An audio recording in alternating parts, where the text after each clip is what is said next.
Hey guys, welcome back to the channel. This is story about what if Naruto Edo Tensei Highschool DxD Part 1. Before I start, please do support for more amazing content and comments for Part 2. Do consider to subscribe my channel and share my video to your friends and check out the description as well. Let's start the video. Shifting golden sand sought the horizon, with curving dunes hollowed out by the wind as the breeze uplifted clouds of blazing grit to be lit up by the evening sun. To an unbiased bystander, it was a sight that spoke of the majesty of nature and the inevitable breaking down of all things into the dust of creation. Naruto didn't even register it, his azure gaze sightlessly staring into the distant landscape of Kaze no Kuni. He was too caught up in thoughts of blood tribute, burnt souls, and resurrections to worry about something like aesthetic beauty. Naruto, the blonde turned, his grimace sending the whiskered birthmarks on his cheeks rippling with discontent. It was an uncommonly sour expression for the sunny young man, but given the events of the past hour it suited. Gray Scara circled perpetual Sharingan, the red of Sasuke's eyes seeming darker and less brilliant than Naruto was used to. It suited the Uchiha in a depressing way, considering the faint cracks visible on porcelain skin and the faint but ever-present scent of gray dirt. The sight only made Naruto even more bitter. How could they just do this? Why couldn't they just? Naruto trailed off, running a hand through his sunbright mane and scowling fiercely. I wanted to come back, yeah, but not like this. Sasuke finished, the exhale intensifying the smell of death. As a reincarnated summon, the Uchiha didn't strictly need to breathe. But the habits of the living were hard to break. What do you want to do? The implicit acknowledgement of authority actually made Naruto feel a bit better. Sakura and Gaara, who were aged and harder than he'd ever seen them, might have torn the two of them across worlds and out of the grave, but at least he had Sasuke at his back. I don't know. Do you think we'll be able to get back sometime, or are we stuck like this? Like this meaning that they were a pair of travelers outside time, pulled back into a familiar place and an unfamiliar struggle with one walking among the living and one striding with the dead. There were too many questions Naruto needed answers to, beginning with why they'd been resurrected by their teammate, and what the hell she'd been thinking. Why call them after so long? Why not sooner, if they were so desperate? Hard to say. It depends on Office, I suppose. Sasuke muttered, his bloodless lips drawing tight as he reflected on the Ouroboros dragon. The dragon god had brought them into the new world in the first place, and she seemed the one most able to pull them back out. But the last glimpse they'd had of her had been when she was bleeding and furious. Was Sakura so desperate she'd struggle with a god for the right to use them? A faint note of unusual concern entered Sasuke's usually neutral voice. There's nothing we can do about it now. Let's just go back in.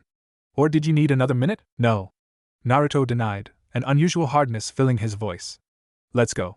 Then the reborn Jinchuriki turned, stepping away from the desert sunlight and into the shadowed confines of the sub-baked hospital. The undead shinobi followed the living, their connection thrumming strong despite the gulf of mortality. One might move with blood and breath while the other was filled with cinders and soil, but they were united by a tie stronger than death, twin vessels born out of chakra and forbidden sacrifice. Office was ill-pleased. She had rather carefully selected Uzumaki Naruto and Uchiha Sasuke as candidates for rebirth, and in migrating their souls she'd decided to bind their spirits to her own. Sasuke had been bound even closer, to the point where his essence had started to run into her own and become dependent on her existence. So it was no shock that when those arrogant shinobi had managed to steal their souls back that it backlashed at her. The sudden frayed connections spanning universes had hurt, and raised up other questions. She'd regretted it when she was forced to feel the Uchiha boy's emotions, but that had just been inconvenient. If some lowly mortals could strike out at her and make her bleed through those children, then the connection wasn't simply troublesome. It was reckless and dangerous. Sasuke and Naruto had become liabilities, and there were only two ways to solve the problem they now presented. The first was to simply cut her losses and leave them out to dry, and the second was to bind them so tightly to her that no amount of human sacrifice and summoning could tear them away. Well, Rias Gremory began, arms folding over her chest with a single finger tapping anxiously at her elbow. That's a relief. However, that simply leads to more questions. If you're sustaining them here, then where did they go? And more importantly, how do you plan to get them back? Half-lidded gray eyes refocused on the impertinent mortal that seemed to have a death wish. The Gremory girl wasn't one of her soldiers, and she had nowhere near the power needed to survive anything more hefty than a backhand from Office. Her only point of value was her relation to Uzumaki Naruto and Uchiha Sasuke. A relation that she could, perhaps, make use of. They have returned to their universe of origin, summoned back by the shinobi to live in that world once more. The dragon god shrugged one black silk-clad shoulder. As for duration, it is uncertain. Even for one such as I, transmigrating souls across realities is no simple thing. Doubly so if their souls have been bonded to that world rather than simply reborn in it. Flicking up a hushing finger to quiet Akino when the Thunder Priestess opened her mouth, Office never allowed her passionless gaze to waver. In the meantime, there is another problem you must attend to. At the best of speeds, the return of their souls will not be immediate. Yet Naruto Gremory is well known enough that he must be seen. His disappearance will not pass unremarked for long, so someone else must pretend to be him and give the image of health. Preferably you, Rias Gremory, because of your near-blood relation. No one else would mimic his mannerisms and abilities as well. Truthfully speaking, Ophis did not care about the lives of the mortals crowded in the room. They were mere window dressing compared to the potential she'd seen in Uzumaki Naruto and Uchiha Sasuke. But regardless of her preferences, they had a common interest, so Ophis turned her mind to the situation at hand with unbounded eons of wily old cunning. If she needed to deal with these children, then the least she could do was make sure that without a doubt she owned them. A bright red eyebrow arched. And how do you suggest we do that? Illusion magic can only do so much, and considering the magical skill of the nobility at large that Naruto needs to be seen by, it would be discovered sooner or later. Rias was suspicious of the Ouroboros dragon. Ophis made too much of a habit of breezing in and out of their lives like a hurricane, caring nothing for the destruction she left behind. Why now was she suddenly deciding to be helpful? Ophis' gaze turned bright and cold, with the Lolita holding out a hand and gathering dark power in a flex of sorcery. Black scales shimmered like heavy oil under the sunlight, refracting into a faint rainbow of slick colors and shimmering patterns. Well, that is not such a difficult task. All I need you to do is open wide, girl. The air filled with the sibilant hissing of a great serpent. A faint crackle rumbled through his chest every time Sasuke made his undead body breathe in. It was barely noticeable compared to the horrifying color of his scara or the thin fissures that marred his clay face. But when he stood silently vigilant behind Naruto's shoulder, the Uchiha couldn't help but hear it. Breathe in. Fragile bone cracked as ribs shifted to accommodate the expansion of undead lungs, the shift of cartilage grinding gruesomely. Breathe out. Paper rustled as the jutsu that animated his dead body worked to heal the microfractures and restore him to the pristine peace of the grave. I want to know everything, and I mean everything. Naruto bit out, azure eyes blazing. There was a level of command in his voice that had been absent the first time he died, and its sudden appearance made Gaara and Sakura raise their eyebrows. Gaara's mismatched gaze, one eye teal green and the other the rippling violet of Sasuke's Rinnegan, flickered towards the dust-covered surface of the conference room table. Like much of the hospital, it was pitted with the marks of long use and had a dubious remaining lifespan. Have a seat. The Kazekage invited in a gravelly voice, syllables rasping as if he'd once had his vocal cords cut. Considering the dark ropey mass of scar tissue curving around the front of his neck, that probably wasn't so far from the truth. Without hesitation, Naruto grabbed hold of a rickety office chair, ignoring the squeaks as he wheeled the piece of cracked leather furniture about to plop down on. Maybe it was maturity, or perhaps it was simply the result of years of training as a Gehenna noble, but he had no urge to bounce around the room screaming like he would have in his first life. He was more contained than that. Sasuke chose to remain standing, undead flesh hard and tireless. He had no need to rest, and no desire to start exchanging pleasantries like it was a damn tea party. I don't want to beat around the bush, Naruto decided harshly, thinning his lips. Maybe if circumstances were different he'd have been glad to see his old friends again, but his plan to revisit Konoha had never included what was basically a heart attack followed by waking up in a new body again. It's obvious you guys decided to revive us. Why? Chewing one ragged thumbnail, Sakura examined her two resurrected teammates with a faint light of nostalgia in emerald green orbs. 17 years ago you both died, she prefaced quietly, pulling her thumb away from her teeth and settling her folded hands on the table. 5 years after that, Kumo and IWA declared the Fifth Shinobi World War. Sasuke blinked when Naruto jerked back in surprise. Was it really that odd? The Third Shinobi World War might have ended in a victory for Konoha against the combined force of IWA, Kumo, and Kiri. Relations with Kiri had eventually normalized, but Konoha's relationship with Kumo and IWA had always been contentious. Even temporarily allying for the war against Obito wouldn't have entirely soothed all tensions. If Konoha was going to fight anyone, those countries would be the most likely opponents. Gaara exhaled when it became obvious that Sakura had lost herself in her own train of memories. Settling a hand over the woman's pink locks, the grizzled Kazekage boldly offered Naruto a challenging stare. 2 years after that, Konoha was destroyed, leaving its people a scattered remnant that took refuge in Suna or Kiri. Since then we've been deadlocked in a constant war with the IWA Kumo alliance. That declaration hit Naruto like a mule's kick to the chest. Swallowing dryly, the blonde reached up to rub at his neck in an effort to force back the burn of bile. What the hell? He'd known it had to be bad or they wouldn't have resurrected him, but Konoha was just gone. Well, I fucking hope you brought us back here to fix all this shit. It was Kakashi's last decision as Rokudame Hokage to revive the two of you. Sakura sighed. We needed your strength, so we brought you back with the Edo Tensei. But we needed the real Naruto too, rather than just his power, so Sensei used the Rinnegan to fully revive him. My Rinnegan, Sasuke said coolly, studying with eye implanted in Gaara's left socket with a narrowed gaze. It might make him a hypocrite considering how he himself had basically pillaged Itachi's corpse to obtain a new set of eyes and stave off blindness, but their willingness to desecrate his body galled him. Sakura hesitated a brief moment before giving a sharp nod. That's right. She was well aware that Sasuke would have a negative opinion of her decision. She'd known that when she first extracted his eyes decades ago, but she still stood by that choice. It had been necessary for the good of Konoha. Demand sharpened Sasuke's voice until it seemed every word would draw blood. Where's the rest of my body then? Caution made Sakura's words slow and measured, with the war-weary expression on her weathered features deepening. She looked like she was 60 years old, rather than her true age of nearly 40. The rest of your body except for your eyes was destroyed a long time ago, on Kakashi's orders. We didn't want other countries playing pirate with your body for your power after you died. The left eye is as you see. She motioned vaguely towards Gaara. While the right eye became the genetic basis for your Edo Tensei summoning. Sasuke's first instinct was to offer up a blisteringly sarcastic reply. It was okay for Konoha to hoard his power for itself, but it was a crime if any of the other village wanted to do the same. It was just another prime example of the duplicity that had driven him to decide that revolution of the system was necessarily in his first life. But Sasuke's first instinct was only his old bitterness rising up, and he'd vowed years ago to try and leave the storm of rage and revenge behind him. So instead he bit through his unfeeling tongue and fell silent. At least they hadn't started pumping his corpse for sperm, or trying to graft his genetics into infants like the experiment Orochimaru had once conducted with Hashirama's cells. In the end, Sasuke had committed too many crimes for power in his day that he couldn't really point fingers at anyone else. Damn it, Sakura! Naruto finally exploded, raking a hand through his golden mane with his face twisted into a rictus of despair and fury. What the hell went wrong? We all came together to fight against Madara, and when it was all over we were comrades. The world I left behind was on the path to peace, not the road to genocide, the weakness of humanity to their own fear and hunger. Gaara murmured, folding his arms over his chest and seeming to age 100 years in a blink. When the villages committed to peace, we agreed to strive for a world without violence. Shinobi weren't going to be hired thieves and murderers anymore. But without those missions going into our pockets, the shinobi villages entered economic decline. Protection missions also dried up, as many shinobi were only employed as guardians against other shinobi. If we weren't killing, we didn't need to be guarded against after all. Some found employment in other fields of work, but for many trying to adapt was too hard. Sakura tilted her head in agreement. Shinobi were trained to be warriors and spies, not farmers or glassblowers. It was the only lifestyle they knew, and when things got tough they fell back on it. We started taking on assassination and espionage missions again, and the economy improved.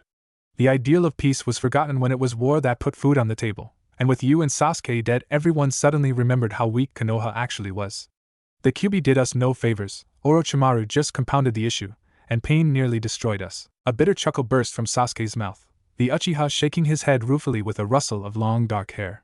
Naruto and I fought that last time to decide the future, and in the end we agreed to move forward with the idea that peace could be built on bonds and mutual understanding. But everyone only agreed to peace out of fear of our power. The slap of Naruto's palm on the tabletop was deafening, cutting off Sasuke's rumination with an echoing clap. No, the Jinchuriki decided, lurching to his feet with a flash of blue fire in his eyes. I'm not going to accept that. We weren't wrong the first time, Sasuke. Peace though understanding is possible. A curled fist thumped against Naruto's thigh as the blonde glowered in frustration. I didn't want to be reborn this way, but I'm here now, and I'm going to figure out what went wrong and fix it. That's my promise for this lifetime, and I never go back on my word. The pinched look on Sakura's face relaxed into gentle nostalgia and exasperated fondness. That's the knucklehead I remember, Sasuke. Turning on the spot, the Uzumaki fixed a sharp stare on his undead friend. There was no frivolity pulling at his whiskered cheeks or humor gleaming in his gaze. The only thing that could be found was burning resolve and diamond determination. It was the gaze of the king. Will you help me? And there he was, Sasuke realized. Naruto's second life had taught him to be polished like a son of the nobility, but it had also stolen the magnetic gravitas that had enabled the blonde orphan to change the world. Perhaps it was being in his old body that did it, or possibly it was finally taking up a goal he cared passionately for, but that certain spark was back. A smile curved gray dirt lips. Moron, do you even have to ask? Sasuke would be standing there next to him, right to the very end. Naruto wrapped his worn tan headscarf tighter around his face, covering everything up to the eyes in an effort to keep the blowing sand of the desert out of his mouth. Sweat stung the corner of his vision, brought out by the blaze of the sun despite the late hour of the day. I still think you should have just used tail beast mode. Scurrying around like rats is beneath us. Settle down, Kurama. The blonde muttered, bracing his knees when a strong gust of wind pulled at their traveling party. This way is smarter, and you know it, TCH. When he'd been a kid, Naruto never would have let himself travel anywhere so covered up. Everything he did had been about getting noticed, but he was much older and wiser now. They had to stay below the radar if they didn't want his and Sasuke's return to be blabbed about from one end of the continent to the other. Secrecy was important, so he hadn't kicked up a fuss about taking the longer route to Sunagakure. If they were discovered before they'd had a chance to come up with a good plan, there was no telling how the other villages would react. 20 years dead had probably dented his reputation, so the younger generation of ninja from Kumo or IWA might think his story was just a bunch of puffed-up bullshit and do nothing about it. Or they could panic and escalate from the current stalemate into total war. In the end, they had to play their cards right to prevent more death. Naruto wasn't dumb or selfish enough to value pride over human lives, Sakura. The blonde coughed when the wind finally died down, falling into step beside his aged squadmate. What happened to everyone else?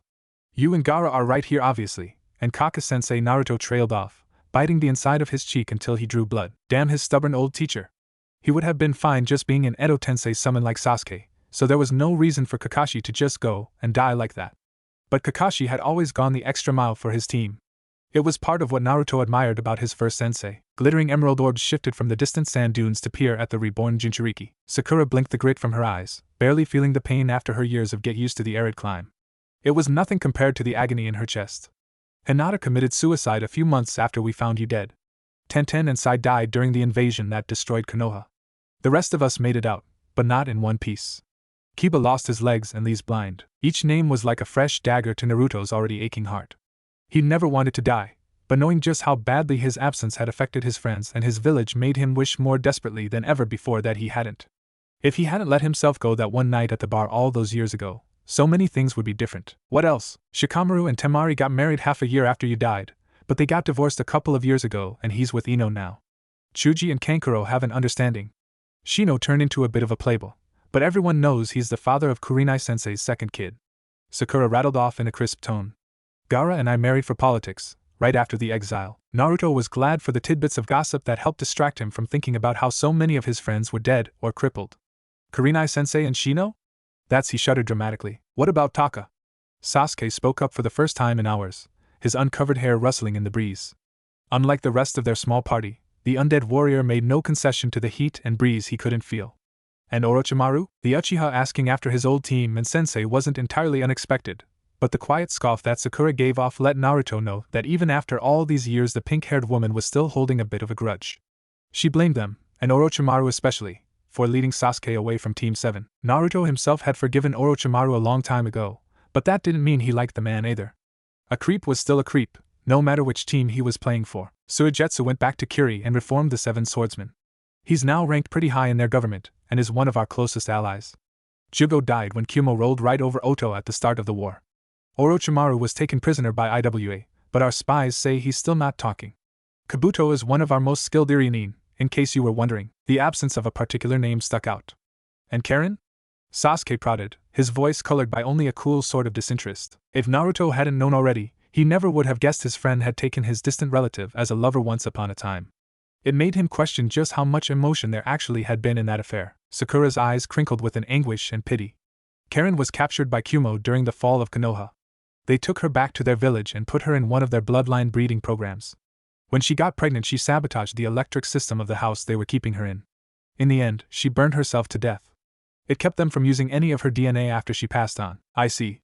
Sasuke sighed raggedly, running a hand over the back of his head in a stress-relieving gesture. There was no reaction to the death and imprisonment of several of his old comrades beyond that, and Naruto wondered if it was because Sasuke was simply used to people he'd formed bonds with dying brutally. The thought was profoundly sad. We're almost there. Gaara cut in, tossing a look over his shoulder as he interrupted the depressing conversation. Keep those scarves up, and that includes you, Sasuke. Even 20 years later you're still recognizable, and we don't need word about you two getting out quite yet. Clicking his tongue at the Kazekage's order, Sasuke pulled the balled-up headscarf from his pocket and swiftly wrapped its concealing folds around his hair and face. Let's just get this over with. Rias woke with a bitter aftertaste in her mouth and a heavy throbbing ache between her eyes. Good, you're awake. Akino's exhausted voice greeted her, and a soft, warm hand slithered underneath Rias' shoulders to help the redhead into a sitting position. Wincing at the stiff pull of muscles in her neck, Rias turned her attention to her queen and stopped short in shock. Akino looked awful, with heavy dark bags beneath her eyes and thick bloodshot lines all through her white scara. The skin of her face was grayed with bone-deep fatigue, and even more concerningly her pink lips had tinged to an unhealthy blue. What happened? Rias demanded in dismay. How long was I out? Blinking in confusion, Akino tilted her head. Only a few hours. Why? A few hours? The disbelief was thick in Rias' strident tones. But you look like she trailed off, not quite sure how to say it without sounding outright insulting. But it seemed like her hesitation was for naught, as Akino suddenly just looked very amused. Like death warmed over? Akino chuckled roughly, stepping back away from the bed to give her mistress more space. That's so cruel of you to say, Rias-tan. Rias snorted at the teasing, relieved that at least that was the same, and rolling to her feet in a single smooth motion. Patting at her tangled mane in an attempt to restore some order to the mussed strands, she smirked. If you have enough energy to act the fool, then you'll be alright. Now, what happened with Ophis? Pouting just a bit, Akino waved her hand about airily. After she fed us our reptile supplement, she said she would be in touch, and then she went kapoof. Rias frowned at that. What do you mean us? A niggling suspicion burbled up in her gut, and Rias hoped she was wrong. She had decided to take on the risk of venom alone, and she hadn't wanted the rest of her peerage to come gambling along with her. It was stupid and unnecessary. Scratching the side of her nose sheepishly, Akino let her violet gaze track off to the side to avoid meeting the redhead's piercing teal stare. Well, once you had the snake stuffed down your throat, Yuto raised a good point. You and Naruto are practically brother and sister, and it would be strange if you weren't seen together. So if you're pretending to be Naruto, then someone has to pretend to be you, and we all agreed that I was the best choice. And then Ophis made it happen. Idiots, all of you. Rias exploded, clapping a hand to her forehead and giving an exasperated groan. The ruined princess had no words to describe just how thoughtless they were rushing ahead like that without even asking for her opinion. Soul-binding magic was complex and dangerous. It was bad enough that one of their little family had to take the risk of switching between bodies to keep Naruto's absence and past life a secret, but playing a game of musical chairs with possession was just asking for trouble. You're being too reckless. Akino gave her best friend a chilly glare. And who exactly decided you're the only one that is allowed to take risks, Rias? Because the last time I checked, we were all treating each other as equals. You and Naruto might be nobility by birth, but we're your friends, not your slaves. And if we want to stick our necks out for you, we will. That's what love is about in the first place. The rebuke came like a slap to the face, driving Rias to recoil with a jaw clenched in indignation. Maybe it wasn't some rule they'd explicitly laid out, but the redhead thought it was pretty clearly implied. The older members of her peerage took care of the younger ones, and the strong defended the weak. Rias was the second oldest and the strongest in their little family, with the protection and resources of the nobility on top of it. Out of all of them, she was the most qualified to take risks and make decisions. For anyone that wasn't Sasuke to step up and throw themselves in danger alongside her without so much as a by your leave felt bizarre and disorienting. Then again, maybe she should have expected it. Having lost her family once and spending years on the run made Akino even more reckless than Rias herself could be. A few years of stability wouldn't tame the underlying insecurity, so rather than throw down the gauntlet over Akino's choice, Rias just screwed on a blandly polite smile instead. Well, I suppose it's too late to do anything about it now. If she couldn't change things, Rias would just work with them as they were. She was good at that. The moon was high in the sky, hanging fat and pale like a swollen melon by the time they slipped into the back streets of Sunagakure. More than one patrolling guard had flitted by overhead to inspect their party, but they always cleared out once Gaara made a wiggling motion with his left hand. Naruto couldn't help but find it amusing. Secret handshakes and code words? Maybe the whole Kage game was much less serious than he'd always thought it was, and much more like a bunch of kids playing in their secret base. The Konohamaru Corps would have pissed themselves with glee back in the day if they knew. I don't think you're one to talk. All you ever did was whine on and on about being the Hokage. Shut it, furball. Knuckling the sand out of one eye, Naruto dogged Sakura's footsteps as she led him to one of the many squat homesteads that populated Suna. It looked exactly like the dozen houses they'd already passed, and if not for the swelling sensation of chakra at the edge of his still rusty senses, Naruto wouldn't have thought it was any different from the rest. Sakura coughed dryly, knocking on the door twice, then 5 times, then once, and then finally 8 times. Hurry it up, Kazui-kun. She harangued in a rolling tone better suited to a peasant fishwife than the Nanadame Hokage. The dango is getting cold, troublesome bitch. A baritone voice rumbled from the other side of the door, vaguely familiar and accompanied by the sound of a lock clicking open. I knew I should have told your parents to piss off with the whole marriage idea. Oh sure, I'm the problem. Sakura snapped as the door cracked open, turning to usher in her followers without missing a beat in her contrived ranting. It's not that you smoke too much or that you drink too much, oh no. It's all me. Naruto slipped through the thin opening, squinting his eyes as they were plunged into complete darkness. The only thing he could see was Sasuke's faintly burning Sharingan hovering in pitch black, and then with the stink of burning pitch orange light flared. About time you got here. Shikamaru muttered, angry red scars curving across the planes of his face as he harshly studied the 2 resurrected shinobi. I expected you 3 hours ago. There were complications with the Edo Tensei. Gaara replied frostily, shucking off his cloak before squarely meeting his ex-brother-in-law's dark eyes. We needed more sacrifices to bind their souls than we expected, and ended up burning through every volunteer before we managed to take hold of them. TCH. The Nara grunted, holding his torch aloft to better considering Naruto's lively flush and the gray pallor of Sasuke's undead flesh. Well, at least it was worth it. Sacrifices? Naruto questioned lowly, with a particular edge to his words that only came from slow-building fury. Both he and Sasuke were intimately aware of what price had to be paid to use Edo Tensei or Rinna Tensei, at least one life for each jutsu. But Gaara's words fairly clearly suggested they needed more than that. How many people, exactly, died to bring us back here? 100 each. Sakura broke in clinically, flicking the lock shut with callous fingers before grabbing the torch from Shikamaru's lazy grip and plodding through the hallways of the empty home. Left with no choice but to follow if he was going to get answers, Naruto clenched his jaw and stomped after the pink-haired woman. More and more the blonde was questioning what the fuck had happened to everyone. He died and had faith that his friends would at least be able to carry on his dream. Instead he came back to discover they were all dabbling in murder and human sacrifice. They descended a vast spiraling staircase, tunneling deep into the earth until all sounds of the world above had faded away and the only sound was Naruto's thrumming pulse in his ears. "Hey, are we almost there?" he prodded, breaking the silence with a huff. "Almost," Gaara answered, abruptly turning in place and feeling along the bricked walls of the stairwell. Nimble fingers slid into recessed caches, and the redhead shoved forward, pushing a hidden door inward on its hinges. Coughing at the stale air, Naruto waved the dust away and moved into a great chamber bathed in golden light and filled with the scent of wax candles. "Yo, Naruto." A grin split the Jinchuriki's lips, and for the first time in hours he felt something like steady ground underneath his feet. "What's up, dog breath?" he shot back, a teasing twinkle in his eye as he set his gaze on Kiba. The Inuzuka clan head had let himself go in the decades since they'd last seen each other. What used to be a tightly muscled abdomen had grown into a meaty belly, pushing against the rough-spun cotton of Kiba's tunic and jiggling when the man patted at his great stomach. Really, the only thing that was the same was the shaggy hair and the thick red tattoos marking his flabby face. "Just waiting for you to lounge your wussy ass in here, fox boy." Naruto refused to look away from the stumps of Kiba's legs, rounded at the knee and covered up with rolls of cloth and blankets. It would demean his old bar buddy if he started treating the man like a freak show cripple. So even if it made his heart ache in his chest, Naruto was determined not to react to it. "Well, better late than never, any?" The fanged grin on Kiba's face twisted. "Yeah," he replied, a brittle sound to his booming voice. "So, who all else is here?" Naruto questioned with a practiced smirk, azure gaze shifting from one face to the next. Shino he had expected, and Chuji's stern face, but the heavily pregnant Ino was a bit of a shock. "Fuck, you look like you're about to pop." Sakura slapped the blonde across the back of the head, near 2 decades later but with all the familiar reflex of yesterday. "Naruto." The Hokage groaned, shaking out her hand and glaring half-heartedly at her wincing squadmate. Barking a sharp laugh, Ino cradled a protective hand over her belly and eyed Naruto with an expression of nostalgic fondness. "I see you haven't changed," she mused, cocking a pale eyebrow when Sasuke huffed.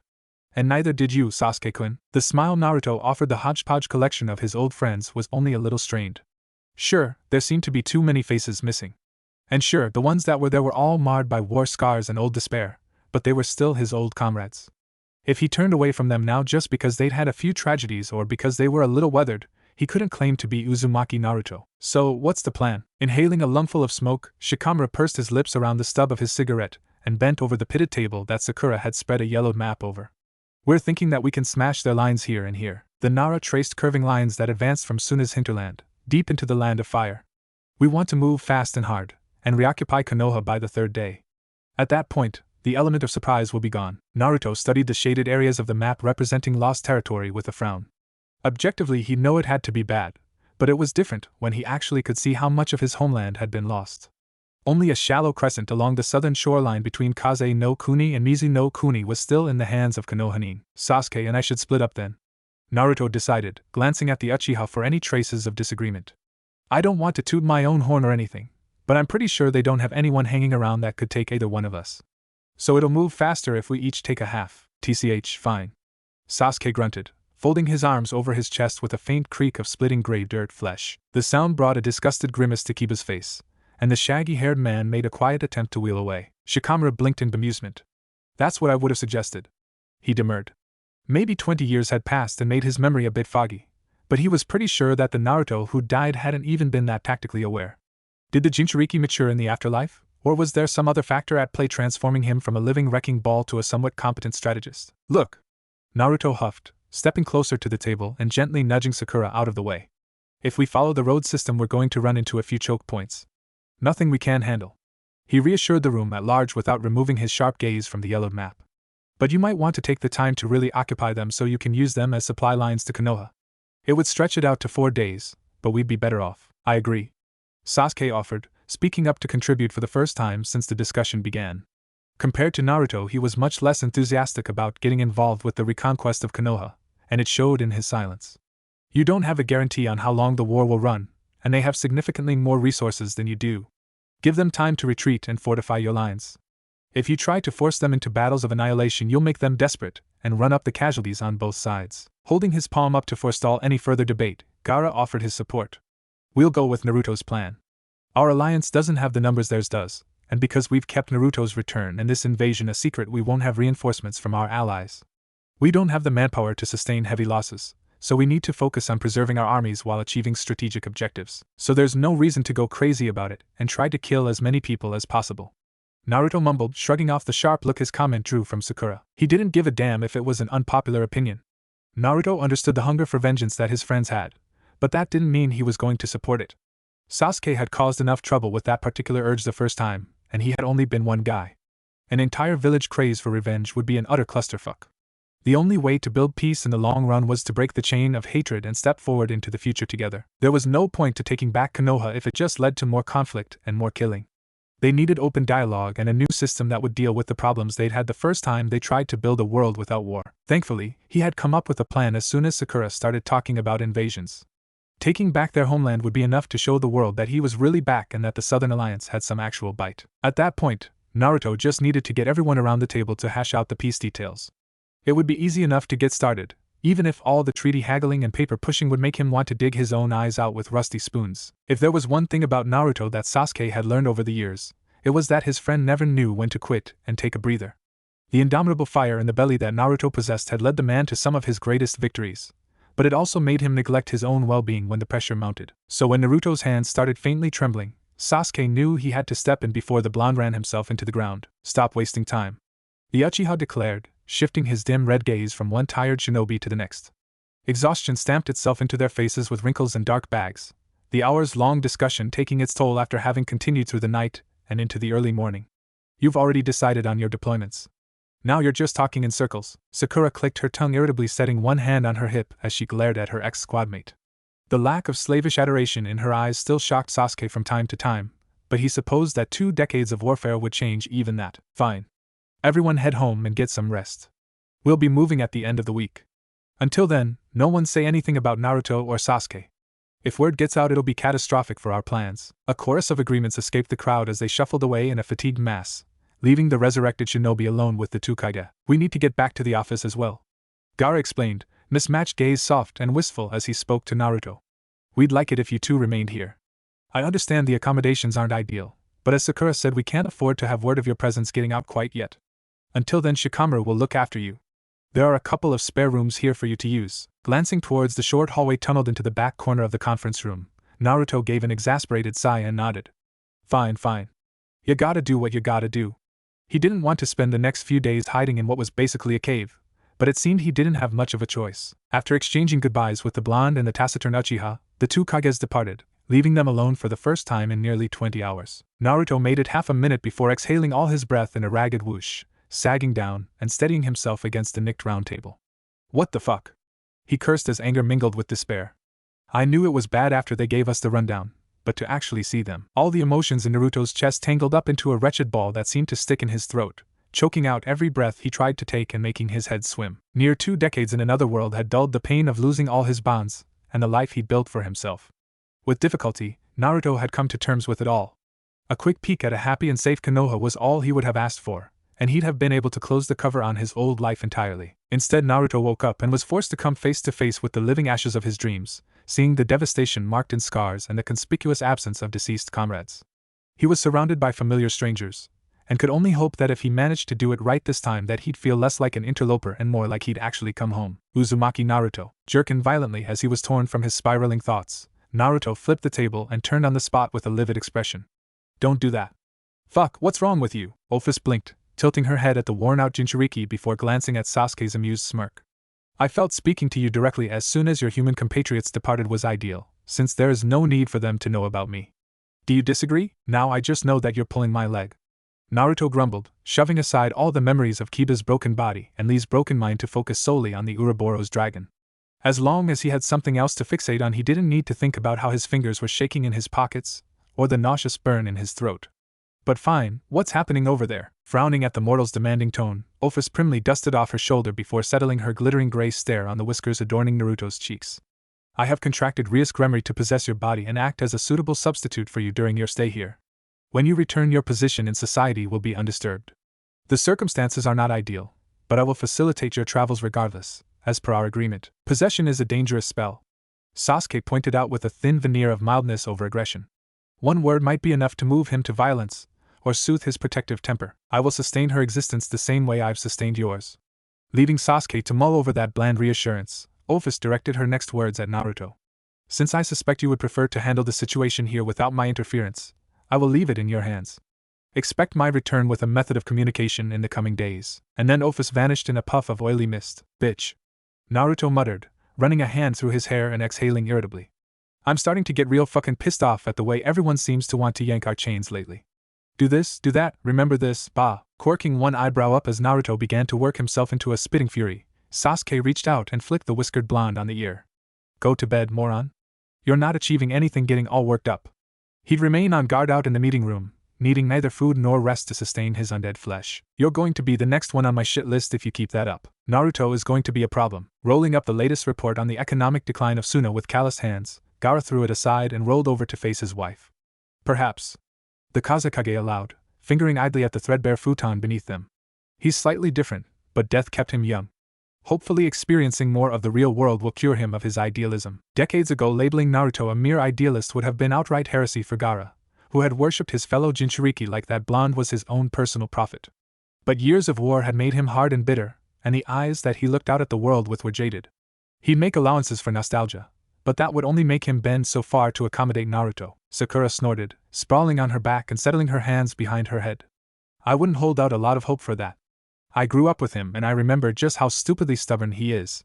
He chased after Sasuke for years, not to mention how he basically forced people to acknowledge him rather than the fox. We admired it back then, but now it could get pretty damn inconvenient.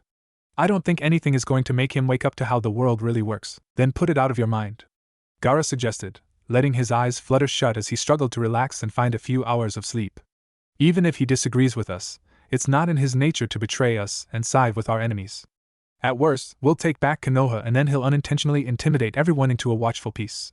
We can rebuild without fear of invasion as long as he's alive, and if you don't name him your successor or pick a new Hokage that would abdicate to him, we can keep him isolated from the levers of power.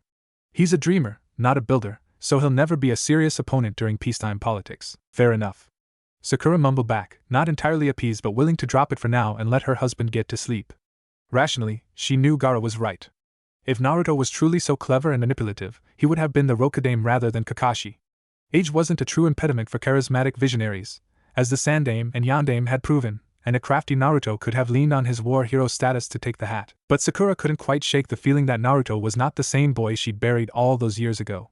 The Naruto she'd just finished a meeting with was softer spoken, visibly watchful, and displayed a strategic insight she'd never seen in the old Naruto. Some might dismiss her feelings as paranoia, but Sakura had learned the hard way that it was paranoia that truly kept a shinobi alive.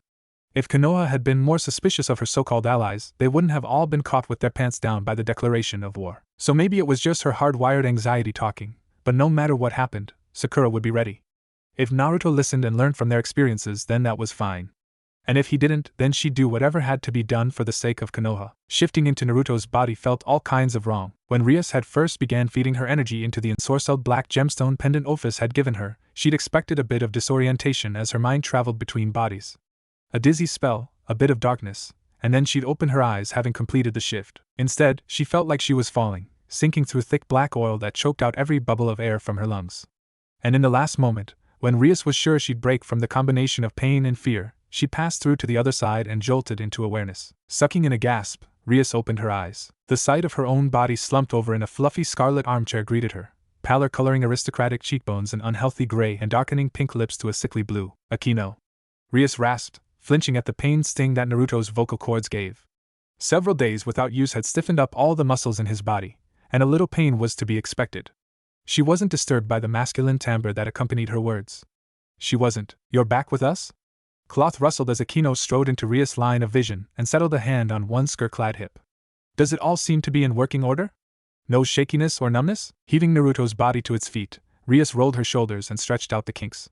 No, she decided, cracking fingers that felt just a little too thick and calloused. Everything is stiff, but that's just to be expected after laying around for a few days with no activity. I don't feel like my control itself is subpar. As the words rolled off Naruto's tongue, Rias found the movements of her lips growing less stilted with every syllable. Even with a new metaphorical driver, The muscles of her nephew's body had their own memory. Giving herself over to instinct made everything easier, but it increased the disturbing feeling that she wasn't truly in control of herself. Irrationally, it reminded Rias of the horror stories she'd read where the protagonist ended up a prisoner in their own body. That's good. Aquino made a face, calling into question just how sincere that sentiment really was. Sure, possession was nothing more or less than what they'd agreed to. But soul magic was taboo for a reason, and knowing there was someone else behind Naruto's azure eyes probably gave the Thunder Priestess visceral chills. Well, there's no time to waste then. You and Ravel are going to be practicing a mock dinner in an hour, so you should get ready. I'll hide your body with Sasuke's. Tousling crimson strands that felt distressingly short, Rias grimaced. It wasn't that she disliked Ravel by any means, but playing the blonde's lover was quite a few steps out of her comfort zone. Playing Aquino's lover on her own time was difficult enough, even if it had become shockingly easy once the initial hump was crossed. Adding another layer of emotional deception would be draining. Alright, but first I want to try something. Rias turned inward, brushing aside the dark siren call of the gemstone necklace around Naruto's neck that was paired with her own. As comforting as returning to her own body would be, she couldn't afford to be weak now. She'd already agreed to walk down this path, and she intended to see it through to the end. Seizing control of the flowing red energy that seethed through Naruto's every cell, Rias pulled and shaped. Enchantment surged forth, bucking against an unfamiliar master and searing with raw heat. There was so much power that rose up at her command, and Rias couldn't help but marvel at just how strong her nephew had become. And then the ruined princess let go, sparking red lightning from the tips of blunted fingernails that crackled into the small forks of a handheld electric storm. Blood and ashes, it hurt. The pain was so sudden and sharp that Rias couldn't help but wonder why Naruto's body seemed unharmed. Of course, it was his magic, and forcing it to answer to her would never come without cost. But despite the psychic pain, Rias could command it, and for the sake of their ruse that was all she needed. After 3 days of living in what was little more than a well-lit cave, Naruto was starting to get just a little prickly. Conversation with Sasuke had gotten stilted after the first day since either of them felt like it would be a great idea to start talking about their life in Gehenna while surrounded by shinobi. It was like there was an invisible line dividing one world from the other, and neither wanted to cross it. Or maybe they just didn't want to face the judgment that would probably be in their comrades' eyes when everyone realized that while the shinobi had been fighting and dying, Naruto and Sasuke had been living it up. Things in hell had been pretty damned luxurious, and they made no real efforts to find a way back home. Sighing explosively, Naruto pressed his face closer into the thin mattress of his rusted cot and shoved those heavy thoughts away.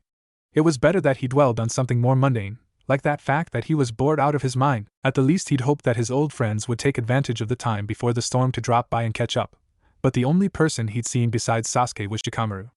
And while the strategist would answer Naruto's questions, it wasn't the same as speaking to the actual people he once called nakama. Stop whining. It's annoying, Sasuke demanded coolly, his dim red gaze shifting away from counting the cracks in the ceiling to stare at Naruto's prone form. There was no heat in his words, just a steel-edged sort of resignation. It was like all the passion had been drained out of Sasuke, leaving only an unbending need to succeed and a willingness to endure beyond human limits. Naruto had an inkling that was how Uchiha had dealt with the endless tension on the front lines of the war with Michelin, and wondered if he'd turn out to be just as jaded over the next few months. It was a frightening thought. Rolling onto his back, Naruto gazed up at the sandstone ceiling with a clenched jaw. I hate this, he confessed, knowing Sasuke would understand exactly what he meant. He hated not knowing how their friends back in Gehenna were doing. He hated waking up in a world where everything had gone so horrifically wrong. He hated seeing the broken pieces of his friends that had been left behind by war and violence. The destruction of Lee's eyes, the loss of Kiba's legs, the deaths of Tenten and Hinata and Sai and all the rest, he hated it all. And most of all, Naruto hated the way that he no longer understood anyone around him. He was surrounded by familiar strangers in what had become a land foreign to his memories. Nothing and no one were the way he remembered them, and the longer he looked the more the rose tint faded from his eyes. What exactly had he missed so desperately? A quiet jolt of sorcery sent warmth back into her cool mug of hot chocolate, and with a quiet sip Ravel considered Naruto's swaggering steps. Or rather, she considered the self-confident gait Rias made as she moved her nephew's body back and forth across the lounge. Try and make it just a touch less effusive, and I think you'll have it. Try to frown a bit less. Aquino chimed in, shifting her teal gaze up briefly before returning to the paper crane she was folding. Just as Rias was settling into Naruto's body, Aquino was getting used to Rias. It was an ongoing project, since while they'd been comfortable enough to be seen briefly passing through by the unfamiliar public, there was always the possibility that those who actually knew Naruto and Rias would pick up on something being wrong. The quest for the perfect facade had turned a bit neurotic, if Ravel was entirely honest. Not that she blamed the others considering the enormity of the secret they were trying to contain. One mistake could lead to their collective ruin. Smoothing the muscles of her brow, Rias quirked the edge of Naruto's mouth up in a lopsided grin and winked at Ravel. Better? Better. Giving a tired sigh of relief, Rias flopped down in a faded green armchair and slung her knees over the side in a lazy gesture that was more like the boy she was pretending to be than her true self. I hope we're ready for this, she muttered, knuckling at the bridge of her nose. In just a few short hours they'd be meeting her parents for an informal supper, and they'd finally find out if all their practicing could hold up the ruse. A sudden knock at the door startled the three young women into watchful stillness, drawing their stares to the dark double doors. Rias and Aquino traded looks before the Thunder Priestess grimaced and mimicked Rias' cultured tones. You may enter. There was no creak from the well-oiled hinges as Yuto cracked open the door and poked his head in. Rather than offer words, the blonde knight just gave a strained smile before shoving the door fully open to lead Ophis in. Kaneko dogged at the Ouroboros dragon's heels, amber orbs drilling into the back of the Gothic Lolita's head. Her semi-hostile vigilance was a visible expression of the inner feelings of both peerages, who reluctantly accepted that the goddess was part of their life now, knowing there was little they could really do but accommodate Ophis' whims. Without Ophis, they had no chance of getting Naruto or Sasuke back. But that didn't mean that dealing with her dictates and lack of regard didn't rankle. What can we do for you? Rias greeted, skipping over the pleasantries she knew Ophis didn't really care about. Ophis' expression remained placid as she considered the two young women. You are taking advantage of the artifacts I created for you. Do not use them for longer than 6 hours at a time. Your life force is being drained to sustain the possession, and your true bodies may expire if you exceed that limit. The look Yuto gave her was utterly horrified, but Rias brushed it off, just like she brushed off the sudden chill of fear in her gut. They'd never used the crystals for longer than 4 hours at a time, so it wasn't like she had come near to accidentally killing herself. Thank you for the warning, but I doubt giving it is why you came here today. Indeed. Letting her focus drift idly from one face to the next, Ophis finally settled on squarely meeting Valerie's timid crimson eyes. While they are in the other world, Uzumaki Naruto and Uchiha Sasuke have no method of independently contacting me, and I have no desire to constantly observe them. Their chakra would be unable to interface with any relics I gave them. Therefore, I will transport 2 of you to that world and give you the ability to call on me. Ravel's first instinct was to volunteer herself, but she only got as far as setting her mug of cocoa to the side before her rational side reasserted itself. She doubted that Ophis was going to be a daily ferry, so whoever was brought dimension hopping would be in for the long haul. Rias couldn't go because she had to pretend to be Naruto, Aquino couldn't go because she had to pretend to be Rias, and Ravel herself couldn't go because she had a high profile of her own. If the pinched quality Rias gave Naruto's mouth was any indication, the ruined princess had come to the same conclusion as Ravel. I will go, Kaneko declared neutrally, folding her hands behind her back with all the rigid tension of a trained soldier. Yuto may be needed to act as Rias' escort to social events, and Gasper is too young to be involved in this. Very well. Ophis accepted before anyone could raise an objection. And the other? What do you mean other? Rias questioned sharply, the baritone in her borrowed voice rumbling with hints of tense displeasure. Surely you only need to borrow one of us? Maybe it was a bit petty of her, but their little family was already strained at the seams. Why did Ophis seem so content to scatter them to the winds? For the first time since she'd entered the room, Ophis' blank facade slid away, with her eyebrows pinching together in irritation and impatience. Naruto and Sasuke will not necessarily travel together. In fact, based on the babblings of those humans they are currently aligned with, they will make a habit of operating separately. Therefore, it would be more prudent if they each traveled with someone capable of making contract with me. I have no desire to squander the investment I have made in them because of sentiment. Now, who is the other? Rias clenched her jaw, but subsided into sullen silence when Aquino placed a cautionary hand on her shoulder. It's me.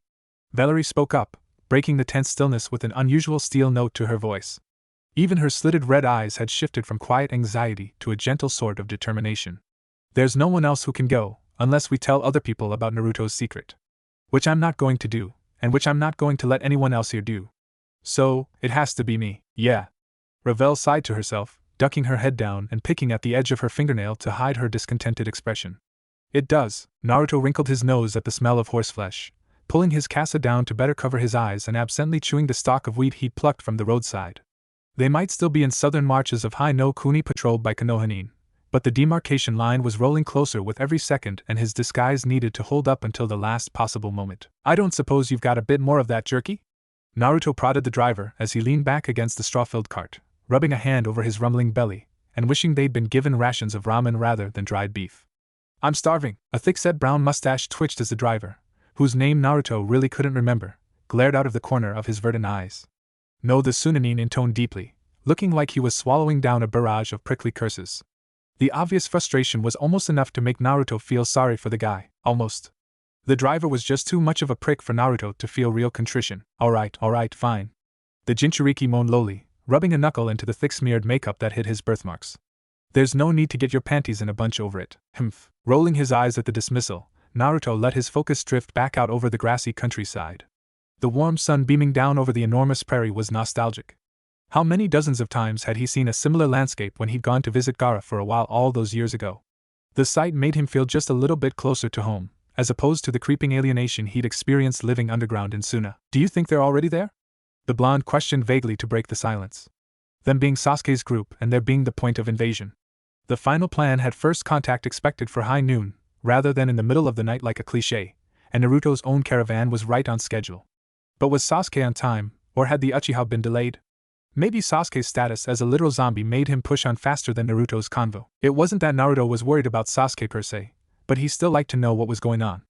Especially now that he'd come back to find half his friends dead, or crippled simply because he wasn't around to watch over them. No. There's no reason to expect them to be, and our friends are a pretty punctual sort.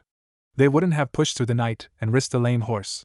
The reply was absent and meandering, which was exactly the sort of response any watching Kumonin might expect out of a real civilian farmer, or from two ninja in disguise with another 6 hidden in the hay behind them, pretending to be nothing more than a pair of rubes. The blast of flame and fury was as sudden as a thunderbolt, slamming into the side of the cart and making it explode into a conflagration of wood chips, grass seed, and swollen embers. Contact left! Was shouted in the vicinity of Naruto's feet, and with a slow sigh he realized that he'd been blown off to lay spread-eagled in the ditch. Rolling languidly to his feet, Naruto dusted the soot from his green tunic. "And this is why you should let me use Sage Mode, ya idiots," he mumbled, cracking his neck and wiping a bit of soot from his cheek before finally turning to consider the battlefield. Streaks of dark brown flitted over the grasslands to the north, as a squad of IWA shinobi dodged his team's attempts to return fire. The air was full of ash and the coppery scent of blood, and Naruto knew that one of the men placed under his command had died in the first strike. He spared an absent thought of regret for the loss before putting it out of his mind. The surprise had whittled things down to 10 on 7, not counting Naruto himself. Evidently, their disguise had been less perfect than they'd hoped, but better than they'd feared. A squad of 10 is what Kumo might send to be part of a routine border skirmish. It wasn't nearly enough to fight off a sustained invasion, especially when the attacking team had a Jinchuriki at their backs. Naruto gave his shoulders a final roll to work out the kinks, and then opened himself up to Kurama. The sensation of red demonic chakra seething into his system hit the blonde like a drug, shrinking his slitted pupils to pinpricks, and making his heart thunder in his chest.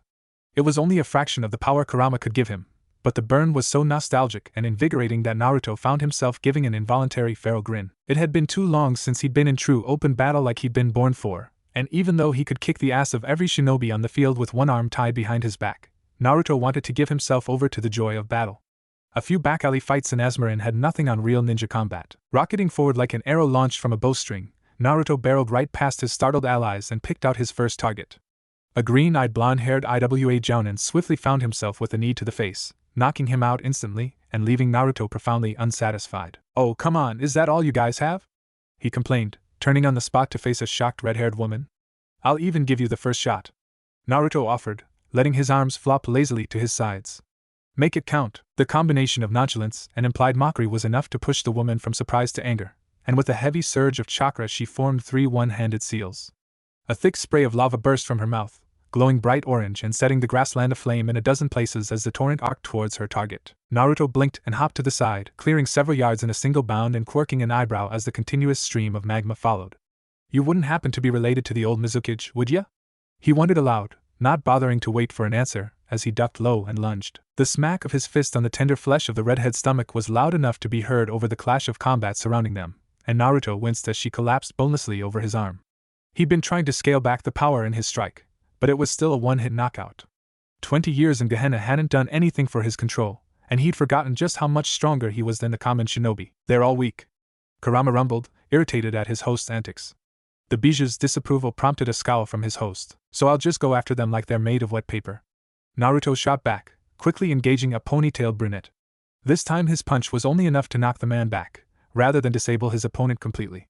"And why does it bother you so much anyway? It's a waste of our time." Naruto disagreed, but he knew that Kurama would never agree with him on this, so there was no point in arguing over it.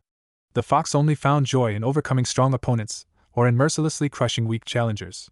The thought of trying to meet someone on the field of combat with equal strength simply to feel the joy of pitting skill against skill held no appeal to Kurama. Blocking an overhead axe kick with his forearms, Naruto decided Kurama's boredom didn't matter in the long run anyway. Soon enough the real invasion would begin, and he'd be expected to overwhelm the opposition as Konoha's secret superweapon, which would satisfy the fox's preferences. But until then Naruto wanted to at least enjoy himself. As a devil, Naruto had trained himself to fight with sword and sorcery, relying on the refined training demanded of a scion of the Gremory clan. Here and now, in his old body, he could return to his roots as a brawler and finally let himself go. Bring it on! Blood splattered in thick dark droplets as Sasuke clenched his fist, the translucent fingers of his Susanoo mimicking the motion and crushing the last of the Kumo shinobi into wet paste. Little chunks of gore dripped through the spaces between the ghostly warrior's knuckles, landing on the broken ground with wet plops. Keep moving! The Uchiha ordered his handlers, letting their horrified gazes slide off his back like water. He had never been the sort of person overly concerned with what the faceless masses thought of him anyway, and with the thrill of victory humming in his undead chest, Sasuke gave even less of a damn than usual. It had been too long since Sasuke had experienced the feeling of utterly dominating his enemies. In Gehenna he was an ant scurrying underfoot trying to avoid the predations of giants. But here, in the world he had been born in, Sasuke was strong. He was stronger than anyone else in the world except Naruto, and even that was questionable given that an Edo Tensei construct never tired and felt no pain. So what if Gaara's little stooges were losing their lunches? Their opinions meant less than nothing to him next to the feeling of violent fulfillment. He wondered if Naruto, who had been born and bred for war just as Sasuke himself was, also shared the uplifting sensation of triumph that now bloomed in his. Letting the last vestiges of his Susanoo fade away, Sasuke eyed the coral tint that slowly stained the horizon. Dusk was drawing near. With the undead Uchiha spearheading their offense, the Southern Alliance had crushed half a dozen outposts since they'd started fighting just after high noon. If they pushed on through the night at a similar pace, they'd be in spitting distance of Konoha itself, but it was probably better to cut their speed in half.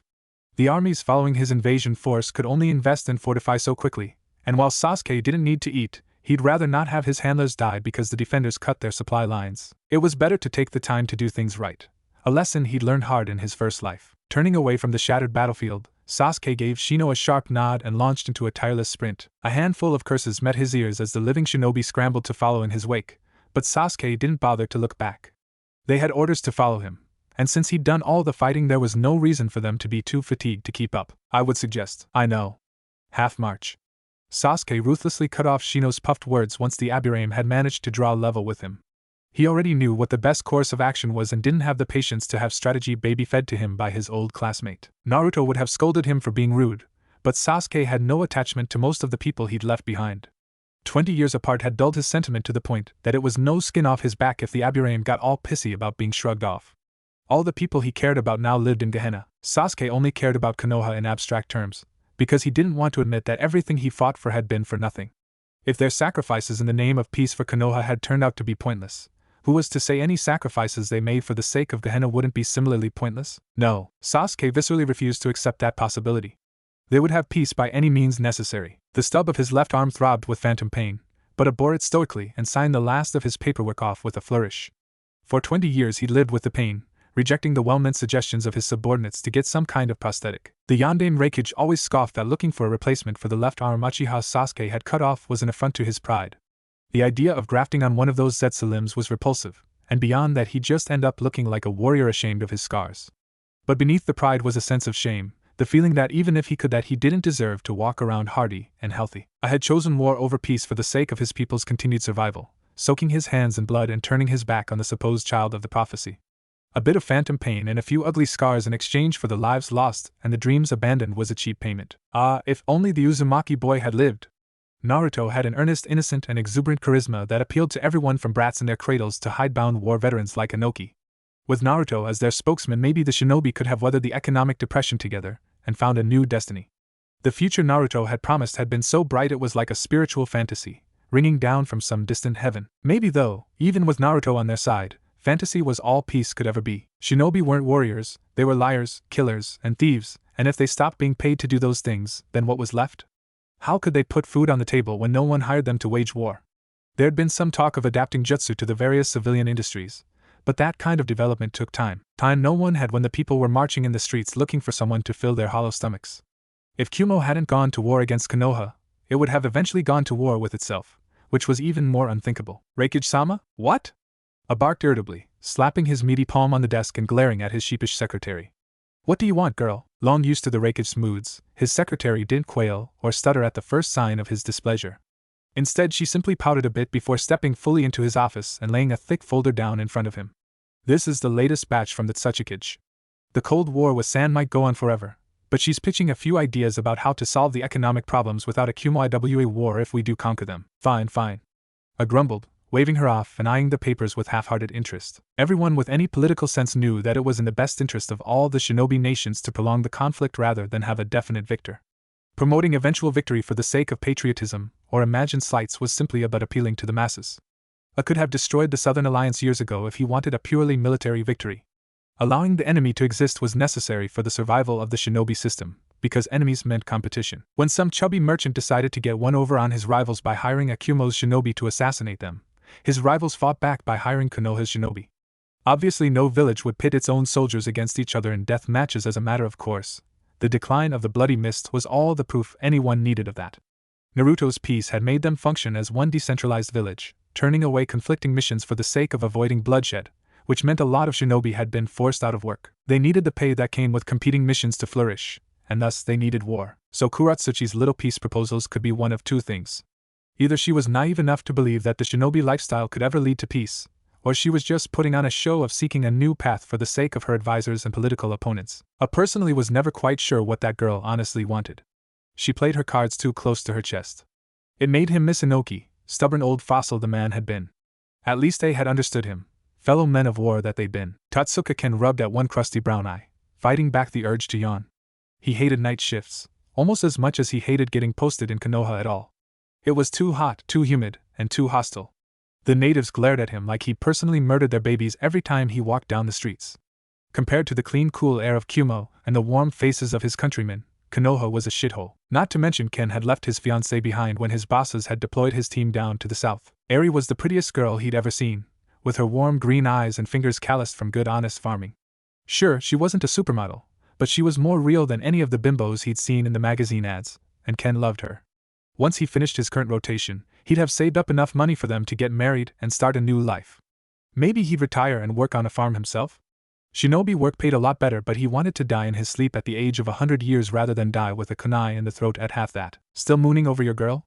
A voice barked in his ear as a heavy arm was slung over his shoulder. Yakumo mussed up his best friend's hair, grinning when Ken squawked and tried to shove him off. Look bro, I get that you want to keep it all on the up and up, but a man's got needs. No one's gonna rat you out if you go take a tumble.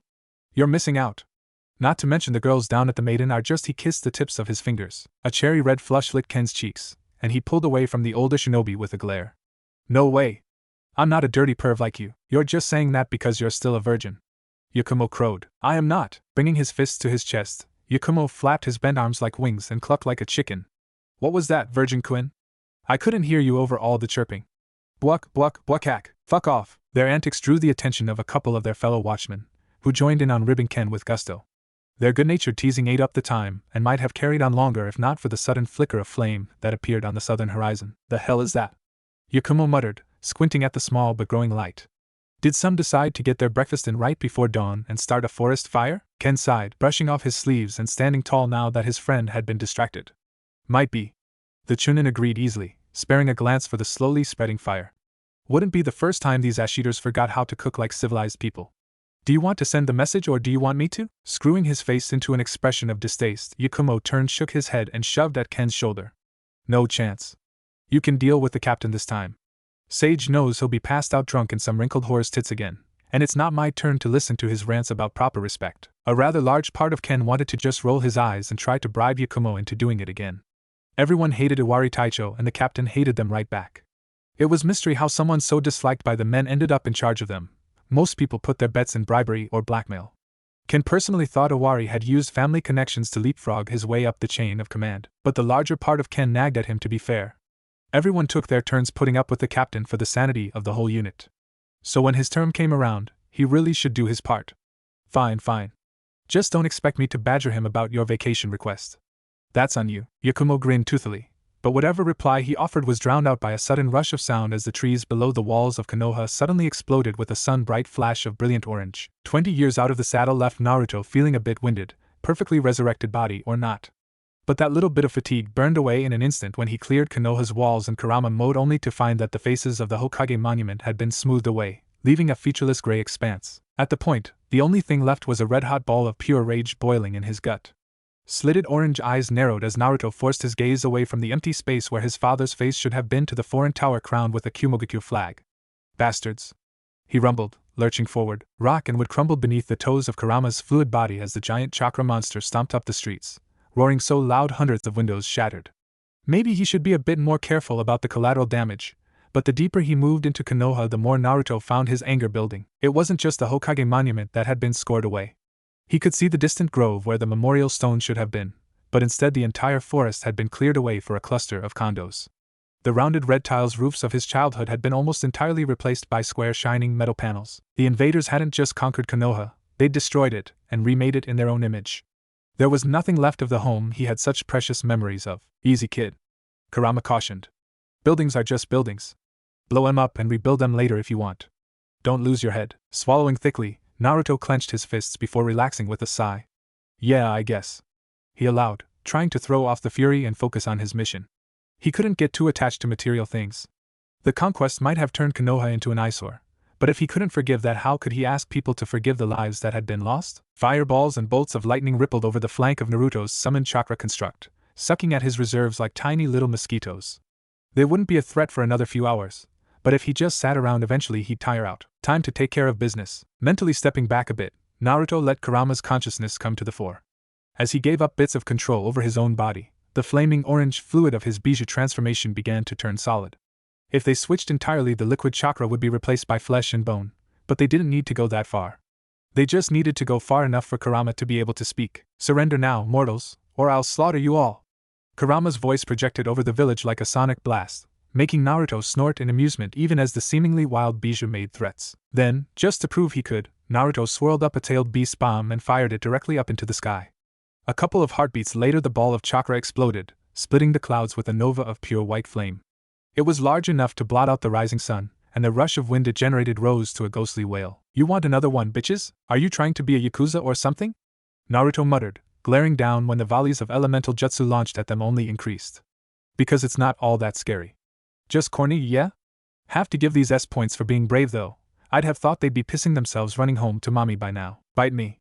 Kurama sulked, giving up all control to Naruto. You're on your own then. Shaking his head at the temperamental bijou, Naruto clicked his tongue before lashing out with one of his tails. The orange appendage wrapped around the nearest watchtower and began to squeeze, painfully slow enough to give the enemy soldiers inside time to escape. He wasn't afraid to kill when he had to, but they weren't at that point. Not yet anyway. How much longer are the rest of them going to be?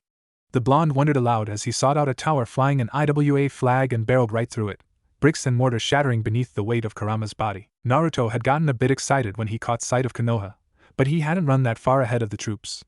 They should have showed up by now and started pushing for a surrender. Then blue flame collided with Naruto's construct, throwing the giant orange fox off its feet and into the face of the former Hokage monument. Shock gave way to resolve as Naruto climbed back out, wincing at the crack of granite that echoed as an entire sheet of rock fell from the ridge and hit the ground far below in a shower of dust and fragmented stone.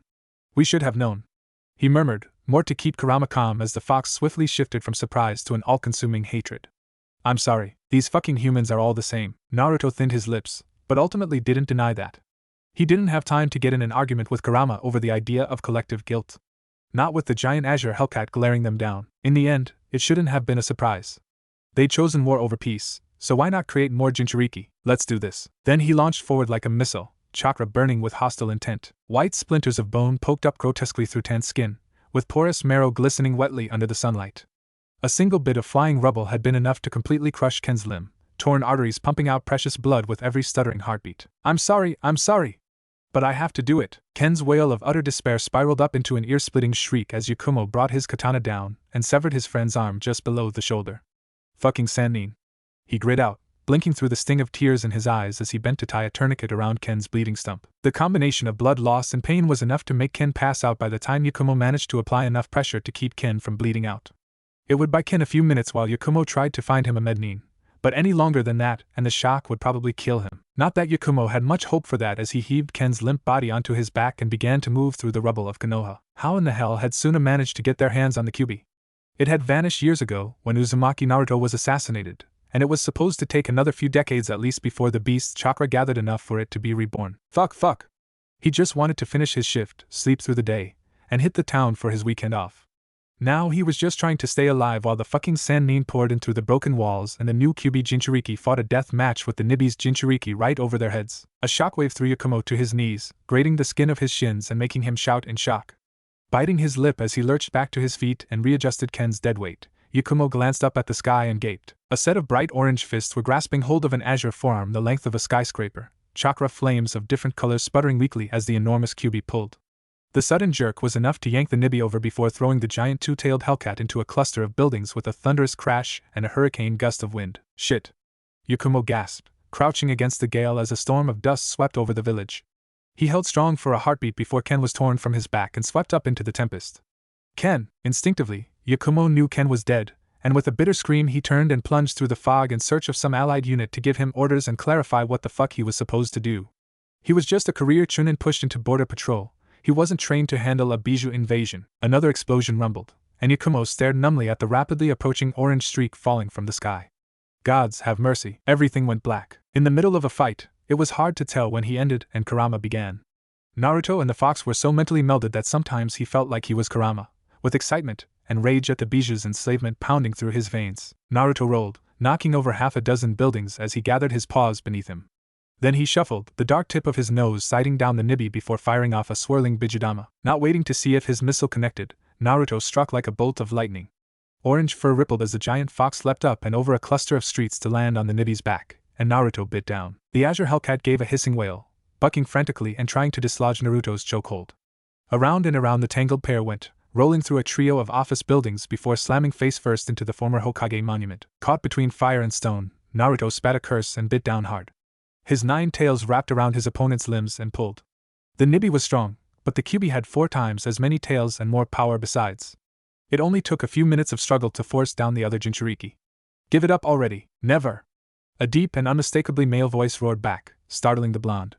He'd been expecting Matatabi's new Jinchuriki to be a girl like Yujito. Now get off, Leaf Eater! With that the Kyumo-nin began to fight harder, wailing and flailing until the tangled mass of bijou rolled back into the village, leaving a bulldozed wasteland behind them. What the fuck are you doing? Naruto shouted, twisting so he could brace his back feet against the broken ground and stop the rampage of destruction. Are you trying to blow up the entire fucking village? I would rather destroy this whole village than let Konoha take it back. Where before the younger Jinchuriki had been all venom and passion, his voice fell to grim icy determination. Then the blue flames that made up Matatabi's hide began to shift and burn. Naruto, you need to move. What? He's going to explode and take us all with him. Heat seared against the skin of Naruto's face, burning away spots of skin and leaving red blisters that Kurama's chakra rushed to heal. Damn it, was this kid that proud? There must be thousands of his own allies still fighting, not to mention the civilians and the combined Sandleaf shinobi. He'd wipe out the whole village because he couldn't deal with losing? Or maybe it wasn't arrogance. Maybe it was fanaticism. The Kyuubi being in the hands of the Leaf again would have the cloud and stone pissing themselves. Throwing his own life away and the lives of his comrades might seem like a fair price to pay to get rid of that kind of superweapon. Fuck. Naruto, die, Uzumaki Naruto. The blonde took a steadying breath against the shock of being addressed by name, clenched his jaw, and made a choice. Sasuke wasn't delusional enough to expect Konoha to look exactly the same. No city could go through a war without rebuilding into something different. But in of all his vague suppositions of how the village might have changed since he'd last seen it, the Uchiha had never imagined it looking like a nuclear wasteland. Black glass stretched as far as his Sharingan eyes could see, breaking into sharp edges and sudden dark gaps that tunneled into the earth.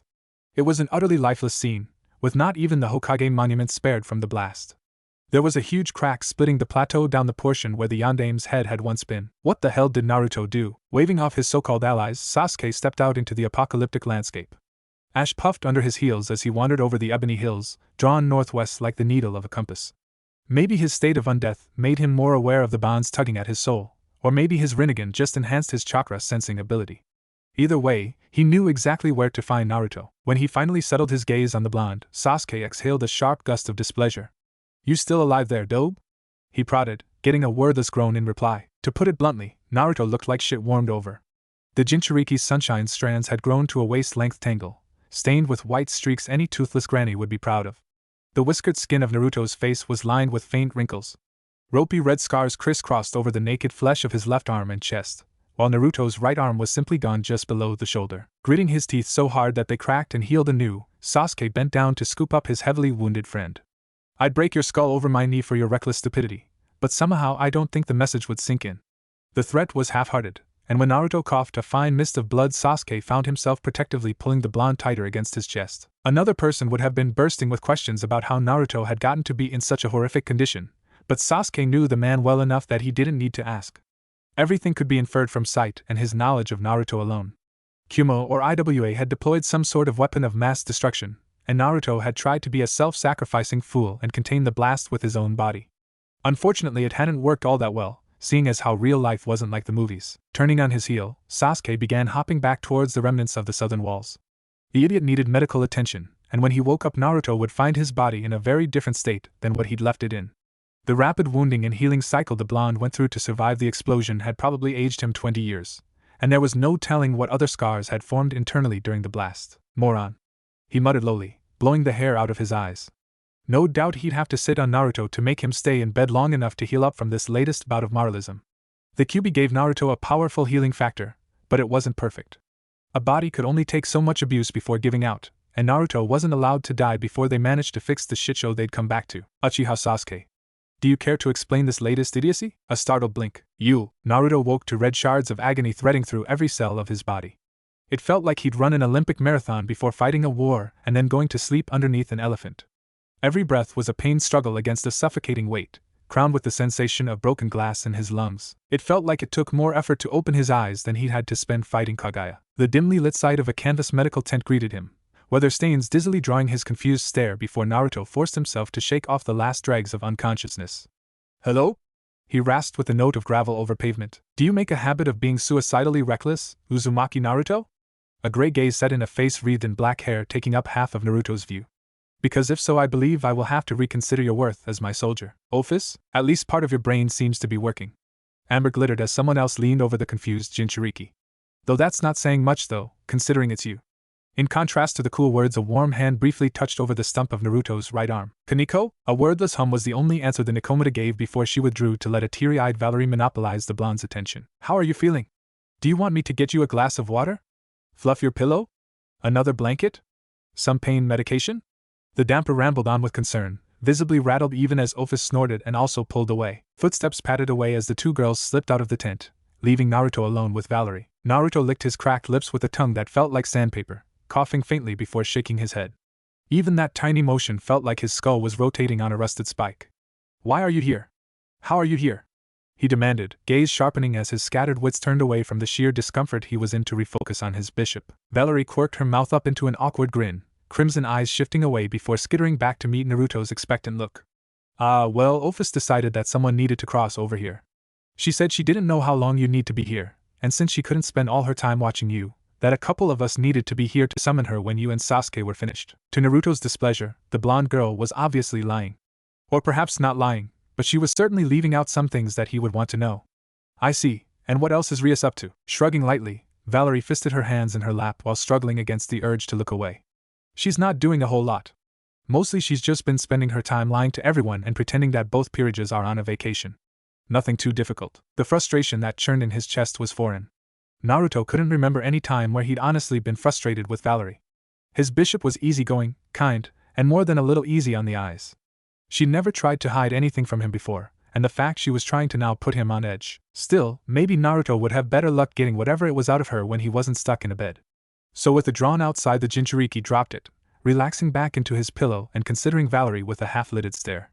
So, is it just you and Kaneko that came over? Yep. Now that Naruto's hospital bed interrogation was over, Valerie found herself studying the little stump that was left of Naruto's right arm. It horrified the blonde to see her savior so badly hurt, but she comforted herself with the knowledge that once they returned home, Naruto would be back in his whole and healthy devil body. Squirming a bit at Valerie's concerned hangdog expression, Naruto twisted his head and frowned off to the side. It's not that bad, he mumbled. Sure, it had hurt like a motherfucker getting blown off, but it wasn't something he hadn't lived through before. Naruto didn't want anyone's pity. It made him feel weak. Naruto. Cloth rustled as the tent flap drew back and Sasuke stepped inside, the Uchiha's sudden appearance cutting off Valerie's stutter. Finally awake are you, knucklehead? Bastard. The corner of Sasuke's porcelain mouth curved, gray dirt crackling and reforming at the motion as he passed Naruto a glass of water. So I see you're up to speed on our unique situation. Office and I spoke and we decided the smartest thing to do would be to keep the girls out of sight and out of mind, as best we can. None of the grunts are going to question us, but you can be damn sure Sakura will if she finds out about them, and that would add complications. Gleefully gulping down the blessedly cool water, Naruto mulled over the implication that Sakura couldn't be trusted. 20 years ago he'd have answered that kind of suggestion with his fists. Team 7 had seemed so unbreakable back then, but the Sakura he'd seen bits of pieces of since his resurrection was a very different woman, a woman he no longer knew. Besides, was it really any of their business anyway? Kaguya had proven there were different worlds, so it wasn't like they were keeping a huge secret from her. A new life in a new world was basically the same thing as wandering around in the afterlife, functionally anyway. Gehenna and Konoha didn't touch, except for a rare alignment of secret stars, and perhaps they never would again. Yeah? Naruto grimaced, shoving his empty cup back at Sasuke. I'll keep my mouth shut. What other news do you got for me? With the dust washed away from the inside of his mouth and throat, Naruto's mind felt clean and revitalized. Folding his arms behind his back in an idle military posture that Naruto assumed he'd picked up on the front lines in Gehenna, Sasuke began. You were out for 5 days, so by now we expect everyone from here to Yuki no Kuni to have heard that the war is back on, and Konoha is fielding a Kyuubi Jinchuriki. We're hoping they assume it's a new one rather than realize that Sakura pulled us out of the grave. Naruto sent a quick smile towards his bishop, reassuring the blonde girl as she uncertainly made to leave. You don't have to go. Then he returned his focus to Sasuke. No, they probably know it's us. Jiraiya-sensei told me that if I died with the seal intact, Kurama would disperse for 50 years or so. It's only because I'm alive again that his chakra all gathered back together. Kurama said something about his mind, the nexus, and the seal or whatever. I didn't really get it, but they might. So they're probably going to know. And there was that kid. What kid? Sasuke demanded sharply. The guy they sealed Matatabi into. He called me by name, so he definitely knew it was me. So either Kumo and IWA already know all about Jinchuriki revivals, or Matatabi told him when we were fighting. Naruto didn't want to believe the second one, but he knew it was the more logical option. No one had ever revived a Jinchuriki that hadn't gone through an extraction before dying as far as he knew, so some random kid from Kumo knowing about seal theory that he barely knew about was pretty far-fetched. Matatabi had been his friend, but she still seemed willing enough to lend her power to his opponent and bring the fight to him. Willing to go to the point of a suicide strike even. Had she really been his friend at all? Maybe she'd just been amused by the little mortal monkey spouting ideals at her. Thinking of the Hellcat brought a very important question to Naruto's mind, and he gave Sasuke a steely look. What about the village? I know after 5 days we've probably got some reinforcements and a decent base camp set up, but how bad is the damage? Kurama and I tried to contain the blast. Tense silence hung in the air. Sasuke, when we got here the place looked like someone had dropped a nuke. Sasuke hesitated before shaking his head. There were no survivors. Naruto pressed his hand to his leaking eyes. Of course there weren't. And then he began to bitterly laugh. To Kaneko, the entire world Sasuke and Naruto came was wrong. She was so used to the subconscious thrum of chakra moving through reality that coming to a plane without it felt like being wrapped in cotton. Everything was missing just a touch of color, everything was just a little bit muffled, and even the air seemed to be leached clean of rich aromas. But she hadn't been pulled across the void to complain about the lifelessness her destination, so Kaneko kept her mouth shut and her opinions to herself. Now that Naruto's awake, we're going to be moving out. You should get ready for a midnight march. Sasuke huffed quietly as he came up behind the Nikomata, the crunch of the black ash under his feet reaching her ears long before his voice did. Here, Kaneko accepted the purple bandana he shoved at her with a grimace, tying the cloth over her distinctive white hair and settling the hideate over her brow. It had been recently washed, but she could still smell the faint scent of blood, making her suspect Sasuke had scrounged it off someone's corpse. Does it fit? Unsettling red eyes that were ringed with dark scara traced Kaneko from head to toe, studying the makeshift shinobi outfit they'd constructed. While questions would be inevitably asked if she stuck around the Uchiha, suspicion would be delayed if the Dimension Hopper looked like just another soldier under Sasuke's command. It'll do, fine. Having completed Kaneko's disguise, Sasuke turned away and stared over the ebony wasteland with a desolate expression. A stranger wouldn't have noticed the slight downturn to his lips or the faint crease between his brows, especially with the winding cracks of resurrection marring his skin, but Kaneko saw it clearly enough. Asking him if he was alright seemed like a stupid question, so Kaneko squared her shoulders and settled her amber gaze back on the desert Konoha had become. They'll rebuild it, she declared, making an instinctive attempt at reassurance that she wasn't sure was even wanted. Sasuke's agreement came in a nearly silent murmur that was snatched away by the evening breeze. A heartbeat passed before he gave a louder sigh. But I'm not sure they should. A sort of bleak wistfulness brightened the crimson of his Sharingan. Even if they try, they're not going to be able to get back what they lost. The clinical othering in his miserable words caught Kaneko's attention, and her shoulders drew tight with a mixture of relief and guilt. Them? She dared to question, watching as a dune of ash began to disintegrate in the distance. Not we? The thought that Sasuke might want to stay had crossed her mind from time to time, but she tried not to pay it any heed. No. Sasuke sounded as if he'd aged 10,000 years in a moment, remorse and nostalgia mingling on his tongue until his very breath was heavy with the tone of defeat. I think I knew the moment we woke up here that we didn't belong anymore. Even Naruto is starting to realize that. This place no longer feels like home. And for me, I don't know if it ever did. Valerie drew her cloak tighter around her shoulders, following faithfully at her king's heels like a determined bloodhound as they leapt through the trees. As far as she'd been picked up from the camp gossip before they set out, they were traveling to resupply at an abandoned outpost that had once been owned by a man named Orochimaru before traveling northeast towards the Land of Lightning. Those names meant nothing to Valerie, since she hadn't even bothered to glance at a map before rushing after Naruto. It didn't really matter to her where they were going, as long as she stayed by his side and made sure no one hurt him anymore. To Valerie, the land of shinobi that her king described had always seemed like a fairy tale. There were bold warriors and hateful villains in his stories, but good always beat evil. She knew what Naruto told her was a good-natured fib, but she hadn't thought reality would be so different. She hadn't thought Naruto might almost die, surviving as a cripple that burned through his youth in a single battle. He'd been in so much pain when he woke up, both physical and emotional, that it lit a quiet ember of rage in the blondes. Why did these stupid humans have to turn to Naruto to solve all their problems? Why couldn't they have just worked through whatever greedy squabble they had on their own without involving him? It didn't matter that they thought he was happily in the afterlife rather than happily in another world. They were greedy, short-sighted, and selfish either way. You know, if you think too hard your brain is going to start smoking. Naruto threw a grin over his shoulder at her, mouth pulling up into an attempt at reassurance despite the dark hollows of his cheeks and the corpse-white streaks through his hair. Valerie smiled back, ruby eyes dull with insincerity. I'll try not to. They were pretending at happiness, pretending that nothing had changed despite the pain this world had rewoven into Naruto's heart. Some fanatic shinobi had blown himself up, massacring hundreds of troops and tens of thousands of civilians, but it was Naruto who felt he needed to bear the burden of that bloodshed rather than laying it at Kumo's door where it belonged. The smile on Naruto's lips went brittle, and Valerie knew that he'd seen through her poor lie. But rather than confront her, he merely tipped his head before turning away. It was just more evidence to Valerie that the shinobi world was draining the life out of her king. Birdsong echoed as they ran on through the night, trees hills giving way to wet lowlands and rice paddies. Eventually dawn broke over the eastern horizon, and with a sharp whistle Sasuke urged the whole company to halt. We're here, Valerie grimaced as mud squeezed into the open toes of her shinobi sandals, but she put the minor discomfort out of her mind as she moved to shield Naruto from any prying eyes. Do you need water? She offered, her hooded head bent low. Sure. Naruto accepted her canteen, gulping back a mouthful before passing it back to her. You take the rest. I don't really need it. Rias made sure I was well watered before we came here. The euphemism would fly over the heads of any eavesdroppers, but Naruto knew about her blood hunger already. Drawn as close as they were with the unyielding steel in Naruto's spine, to the rest of the shinobi it would look like Naruto was just having a private conversation with a pretty young woman. But Valerie took note of the gray pallor to her king's face and the faint trembling of his remaining hand, and she worried. In her opinion Naruto needed a few weeks of rest to finish healing, but the blonde had quietly told her before they set off that war waited for no man. Konoha was depending on Naruto, and he wasn't willing to let it down. He was too selfless. If she didn't love him so much for it, Valerie might scream with frustration. Would it kill him to maybe accept that he couldn't solve the whole world's problems? Because it was definitely going to kill him if he tried. There's a few scraps here and there, but it looks like they picked it clean when they swept through here after taking Orochimaru. Sasuke cut in, striding up with an idle hand resting on the hilt of his Chikuto. The Uchiha considered Valerie with his unsettling undead scrutiny for a moment before looking back towards Naruto. Orders came in by Hawk. Sakura wants us to force a march right to the Yushimo border before Kumo does.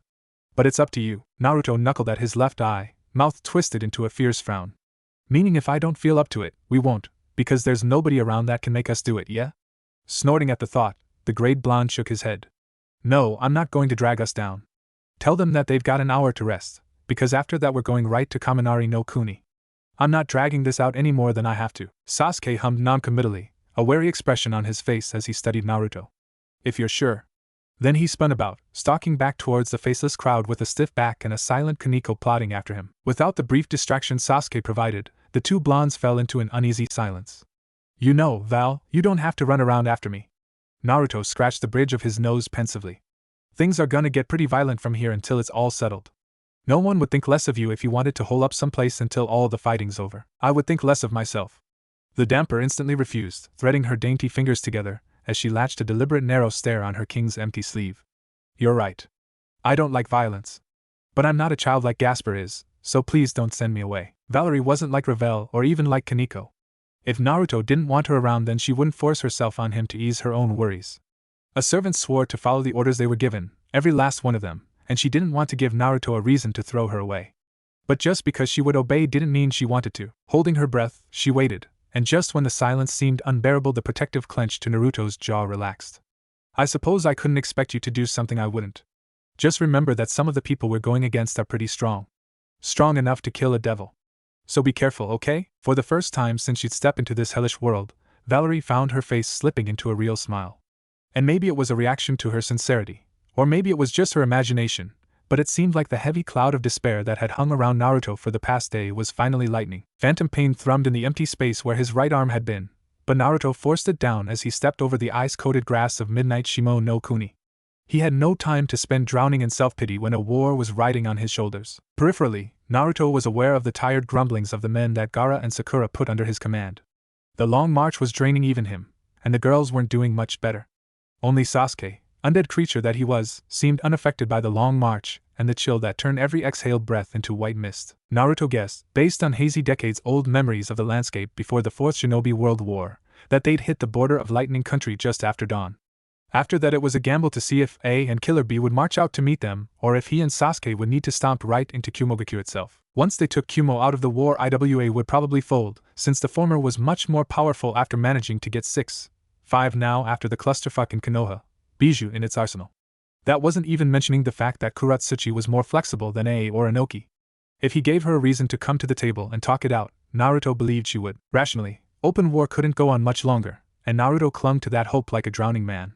He never wanted to wake up against with ash on his tongue and the knowledge that he'd failed so miserably. Kurama quietly pointing out that if Naruto had been ruthless enough to go for the kill from the start, he could have prevented it, made the whole thing even worse. That's just the way the world works, Naruto. Not now, Kurama. Just not now, okay? The blonde shot back irritably, the crunch of ice under his heels intensifying as he took out his frustration on the frozen ground.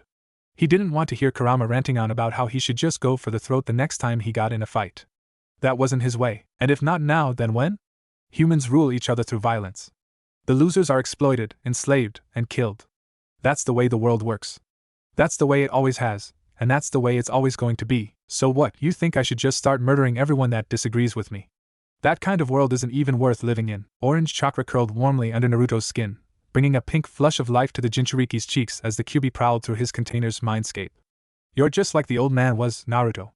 And I'm going to tell you now, I love that old man, but Indra did get one thing right. Peace is something that can't exist without sacrifice and the power to enforce it. Isn't humanity's constant state of war proof of that? Good intentions aren't enough. If you won't even consider that the world can change, it never will. Naruto hadn't fought so hard against Madara to in the end become him. He wanted to bring life to the beliefs of Jiraiya-sensei, not the beliefs of Kagaya. And what happens with the Reikage refuses to back down? Are you going to force him to the table and try to create peace through understanding again? Are you going to have the strength to kill him if it comes to that? And even then, the fact that you need to resort to violence at all proves the failure of your ideals. Stung by the blunt assertion by someone he thought would have his back, Naruto bit his tongue until it bled and shoved Kurama's mental presence away. The loss of the Biju's chakra let the cold seep back into his bones, but the iciness was welcome company compared to the sharp burn of anger. But of course, Kurama wasn't willing to let him have the last laugh. One day, either here or in Gehenna, you'll learn, Naruto. The ruthlessness to do what's needed for the cause is a necessary quality in a ruler. Fuck off. What did you say, Do? Nothing. Naruto spat, turning away from Sasuke's inquiring expression as he leapt over the snow-crowned hills with his friends at his side. Explaining the whole stupid little argument with Kurama was pointless. They'd already decided what they were going to do to try and heal the land before going back to Sheol, and Kurama was at best a third party to the future of the shinobi system. The Jinchuriki ignored the niggling suspicion in the back of his mind that if he explained the whole conversation, Sasuke would agree with Kurama.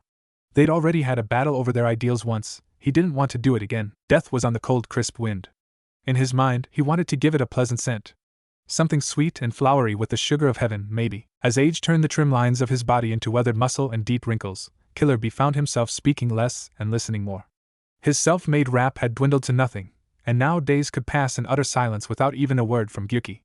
It sounded lonely, but Killer Bee wouldn't describe it like that. It was more like they made their peace with the inevitable end, so spouting hot air wasn't needed anymore. Killer Bee wordlessly met his brother's gaze through the dark lenses of his sunglasses, and with a final nod to each other, the two warriors of an older era slipped through the gates of Kumogakure. Just like with Gyuki, Killer Bee didn't need to ask what was on his mind. They knew each other too well for things like that. When word had reached Kumogakure that they weren't just facing the Kyuubi, but a resurrected Naruto and Uchiha Sasuke, they'd both known the war was lost. 20 years of struggle and dominance were swept out to sea by the one revelation. 20 years of blood and cruelty on top of earlier decades of blood and cruelty. They'd done it for the sake of the village, without hesitation, but now they were tired. I hope that those kids don't decide to come after us. Killer Bee finally spoke, voice raspy from long disuse as they raced through the darkness. It's not like I ever told them they needed to toe the party line. Bro, ordering them to stay isn't enough. When Kumo had decided to strike first and recapture the bijou, they'd ended up with 5 squalling babies that were promptly dumped in Killer Bee's lap to raise. It hadn't been easy, what with the crying and the pooping and the teenage rebellion, but in the end Killer Bee was proud of them. Proud even when word came that Green D had gone wild and annihilated Konoha, because despite that horror the boy had still been like his own son. They won't. A declared softly, booted feet scraping over gray stones and moss. He didn't offer any other explanation, but Killer Bee didn't need one. He trusted his brother when the man said it had been taken care of.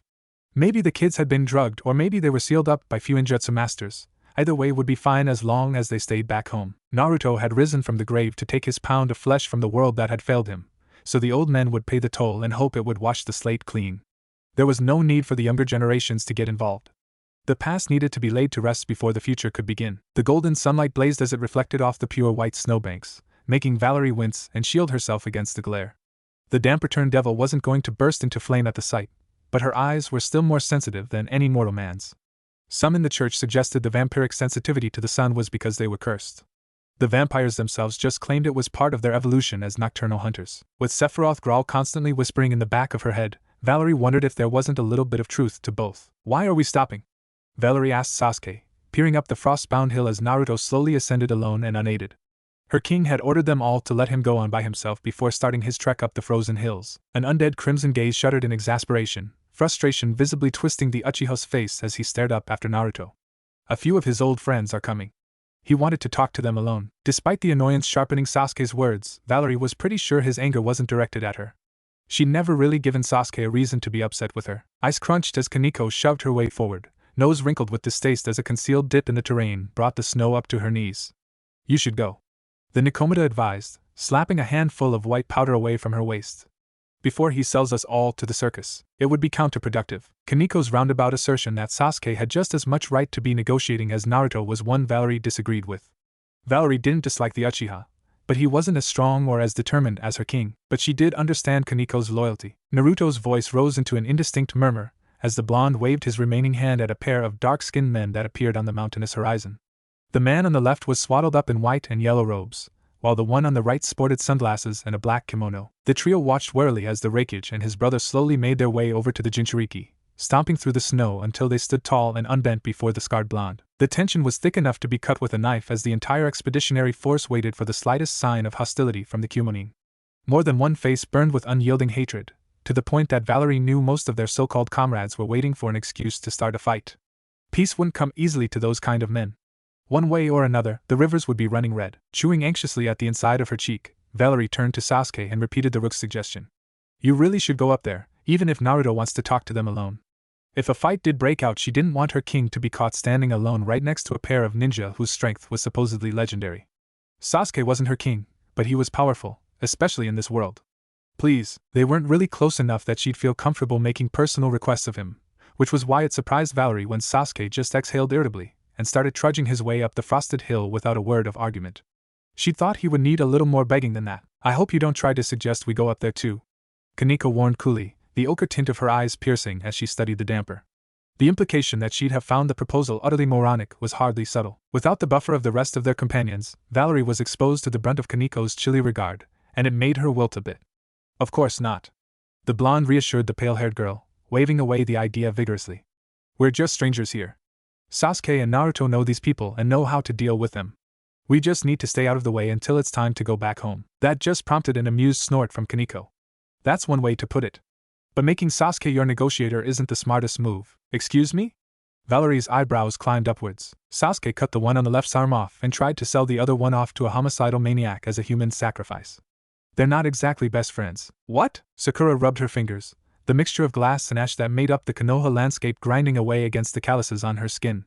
Everything had been reduced to fire and ruin. With Yamato long dead, it would be years if not decades before they could restore the life and greenery to her homeland. The destruction of Konoha was just one more grievance in a long line, reinforcing her resolution. Kumo and Iwa could never be forgiven, and their crimes could never be forgotten. One way or another, they'd get their pound of flesh. She wondered if this was how Sasuke felt when Itachi drew the curtain on the Uchiha clan that bloody night so long ago. Rising back to her feet, Sakura brushed the dirt from her faded cheongsam before turning to Shikamaru. How soon will Kiri get involved?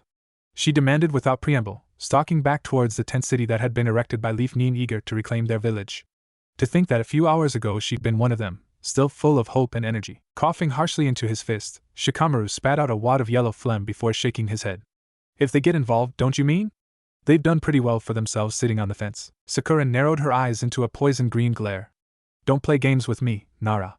The Hokage had very little tolerance for bullshitting at the best of times, and with the ruins of Konoha surrounding them, she wasn't exactly in a joking mood. Schooling his face into neutrality, Shikamaru shrugged lightly.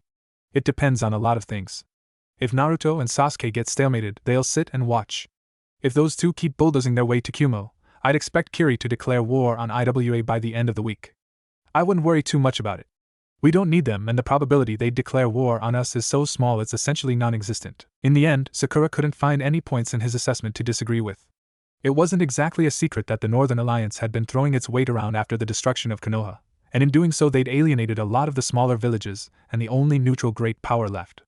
Supporting the Northern Alliance wasn't in Kiri's best interests. More than one village council was probably sitting at the edges of their seats, drooling as power on the continent was rebalanced. Everyone wanted a piece of the pie, but few were willing to spend the blood and treasure needed to buy it fairly. Kiri wasn't Sakura's real concern anyway. As long as Sasuke and Naruto didn't turn their backs on Konoha, they could take on the rest of the world and win. Which was the rub. You saw them more often than the rest of us put together did before the invasion. Do you think they're determined enough? It wasn't exactly the most subtle of questions, and the fact that Shikamaru just looked at her with his inscrutable dark gaze without answer made Sakura's blood run cold. Once the pair were safely hidden away in the command tent with the rotating remnants of A and BU standing guard outside, Shikamaru scrabbled for a cigarette and lit up. Do you want me to make it pretty for you or just give it to you quick and dirty? Just tell me straight. Sakura muttered, sweeping around the battered table and peering down at the yellowed maps that were spread out and marked with troop movements. Don't beat around the bush. After the downfall of Konoha, she wasn't the sort of person to mince words. The death of her country had been the final nail in the coffin of the bubbly little girl she'd once been. Giving Sakura a wry look that clearly implied she was asking for it, Shikamaru tapped an idle finger against the diamond marking the front, pushing into Shimo no Kuni. Sasuke is at any given moment 3 steps away from telling us to fuck off. Maybe he just liked being dead, who knows? But he isn't invested in the war, and if Naruto wasn't here then he wouldn't bother with us. Which was just about what Sakura had expected, to be honest. After the clusterfuck that led up to the Uchiha clan massacre, Sasuke was never going to be the blind patriot Itachi had been. Reluctant protection was the best they could have hoped for from him. It wasn't ideal, but as long as Sasuke didn't end up as Konoha's enemy again, she could work with it. And Naruto? Shikamaru spent much longer digesting that query, even bringing up his hands into his so-called thinking pose as he mulled it over. It's hard to say, he admitted after a long moment passed, the crow's feet around his eyes tightening in thought. We all have personal experience with Naruto's particular brand of doggedness. But? Sakura prodded. But he's different. The Shadowbinder frowned like he'd bitten into a lemon. It's like he's just going through the motions. Like he's doing what he thinks he should do, rather than what he actually wants to do. Maybe death had a greater effect on him than we expected. Sakura grunted her agreement. She'd seen it herself in the handful of times that she'd actually spoken to Naruto since pulling him out of the grave. Her old friend didn't have the same drive he'd once had, which was convenient if it came to sidelining him out after any peace agreement, but less useful on the battlefield. It was almost like when they'd resurrected Naruto they hadn't summoned all of him. Like something had been left behind. That could be a problem. The taste of winter was in Naruto's mouth, but that cold bite was nothing next to the shattered feeling in his chest. It felt like someone had taken a blade to his heart and mangled it until nothing was left but bloody meat and raw sinews. Physically he was fine, but spiritually he was bleeding. The blonde just couldn't understand why they'd turned their backs on him. Sure, rationally, he could see why A and Killer B might feel pressured into breaking their shared dreams. Cynical people gave up too quickly and too easily on what was good and clean in the world. Sasuke had been a prime example of that sort of mentality before Naruto beat it out of him, but coming up with a handful of excuses in the back of his mind while trudging across Fire Country was one thing. Actually coming face to face with his old comrades and seeing the darkness that resignation and pragmatism had carved into their souls was another. All he could cough out with a single broken question. Why? Why did they turn their backs on him? Why did they abandon their shared dreams? Why did they flood the land with blood and slaughter? Why didn't they believe in him anymore? Killer B pursed his lips, brown eyes pensive as they dropped to the ground in shame. Of the two of them, his betrayal hurt Naruto far more. But in the end it was the Raikage, and not Naruto's fellow Jinchuriki, that broke the silence.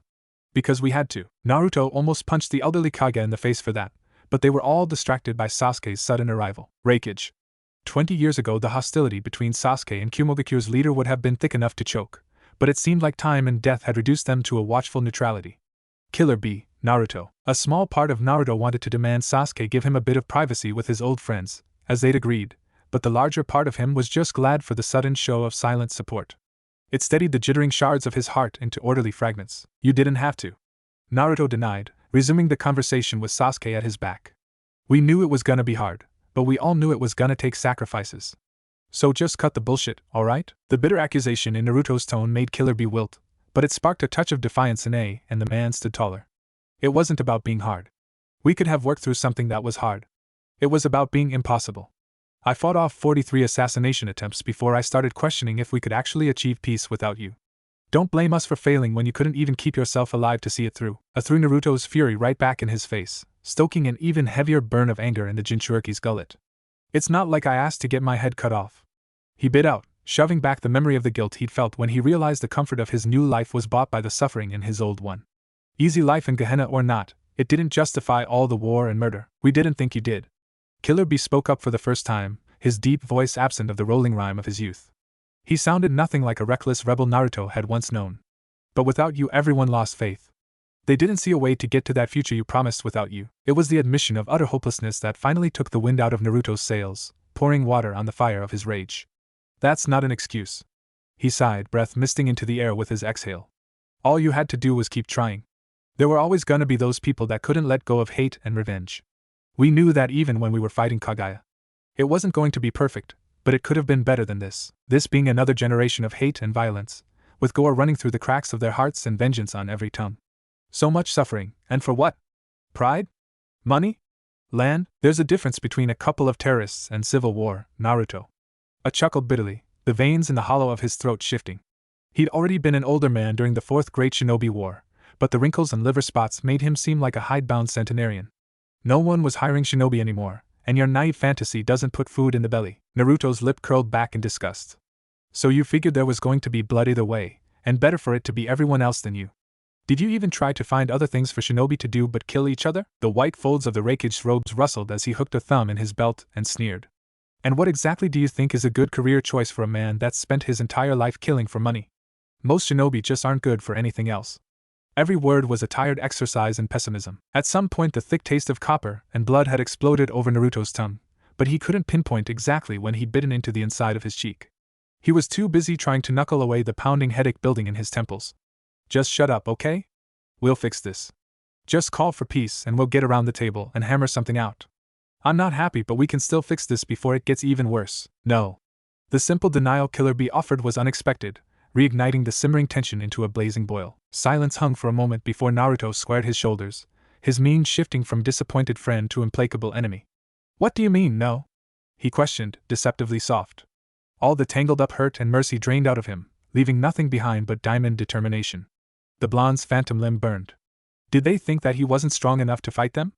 Naruto didn't want to hurt anyone, but he was more than willing to kick some ass if he had to. In contrast to Naruto's rising aggression, it seemed like that last dregs of pride fell away from the Kumonin. Neither of them seemed willing to meet his eyes, but eventually Killer Bee pursed his lips and raised his head. We're tired, Naruto. It's time for a new generation to step up, which ain't gonna happen until we're out of the way.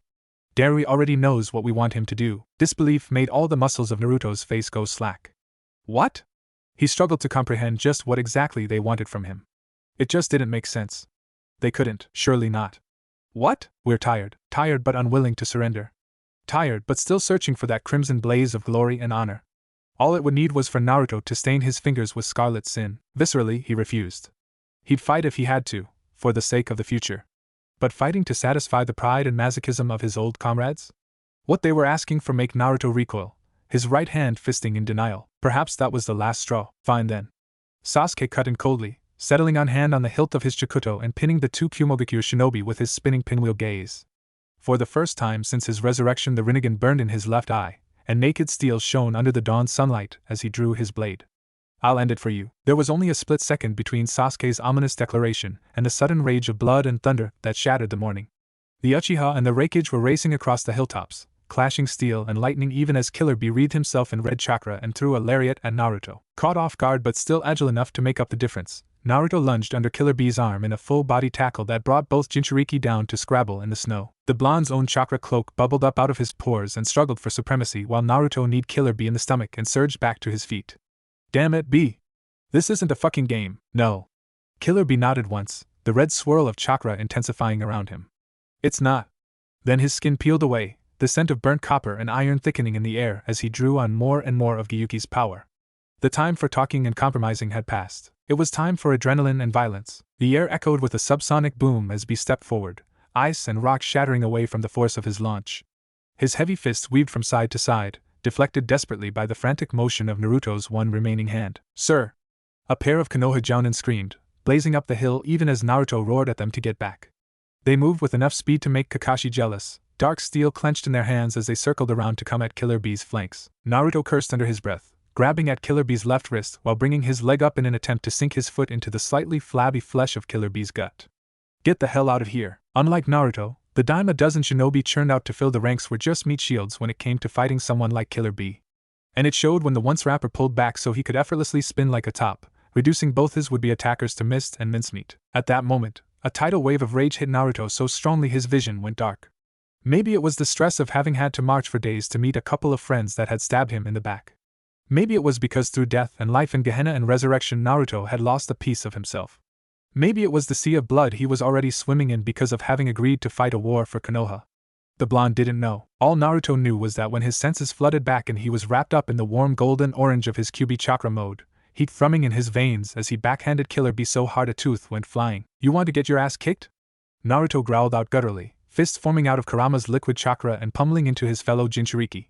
Fine. Soil and snow kicked up as Naruto and Killer Bee collided, all fire and fury as they surrendered to the bloodthirsty instinct in their veins.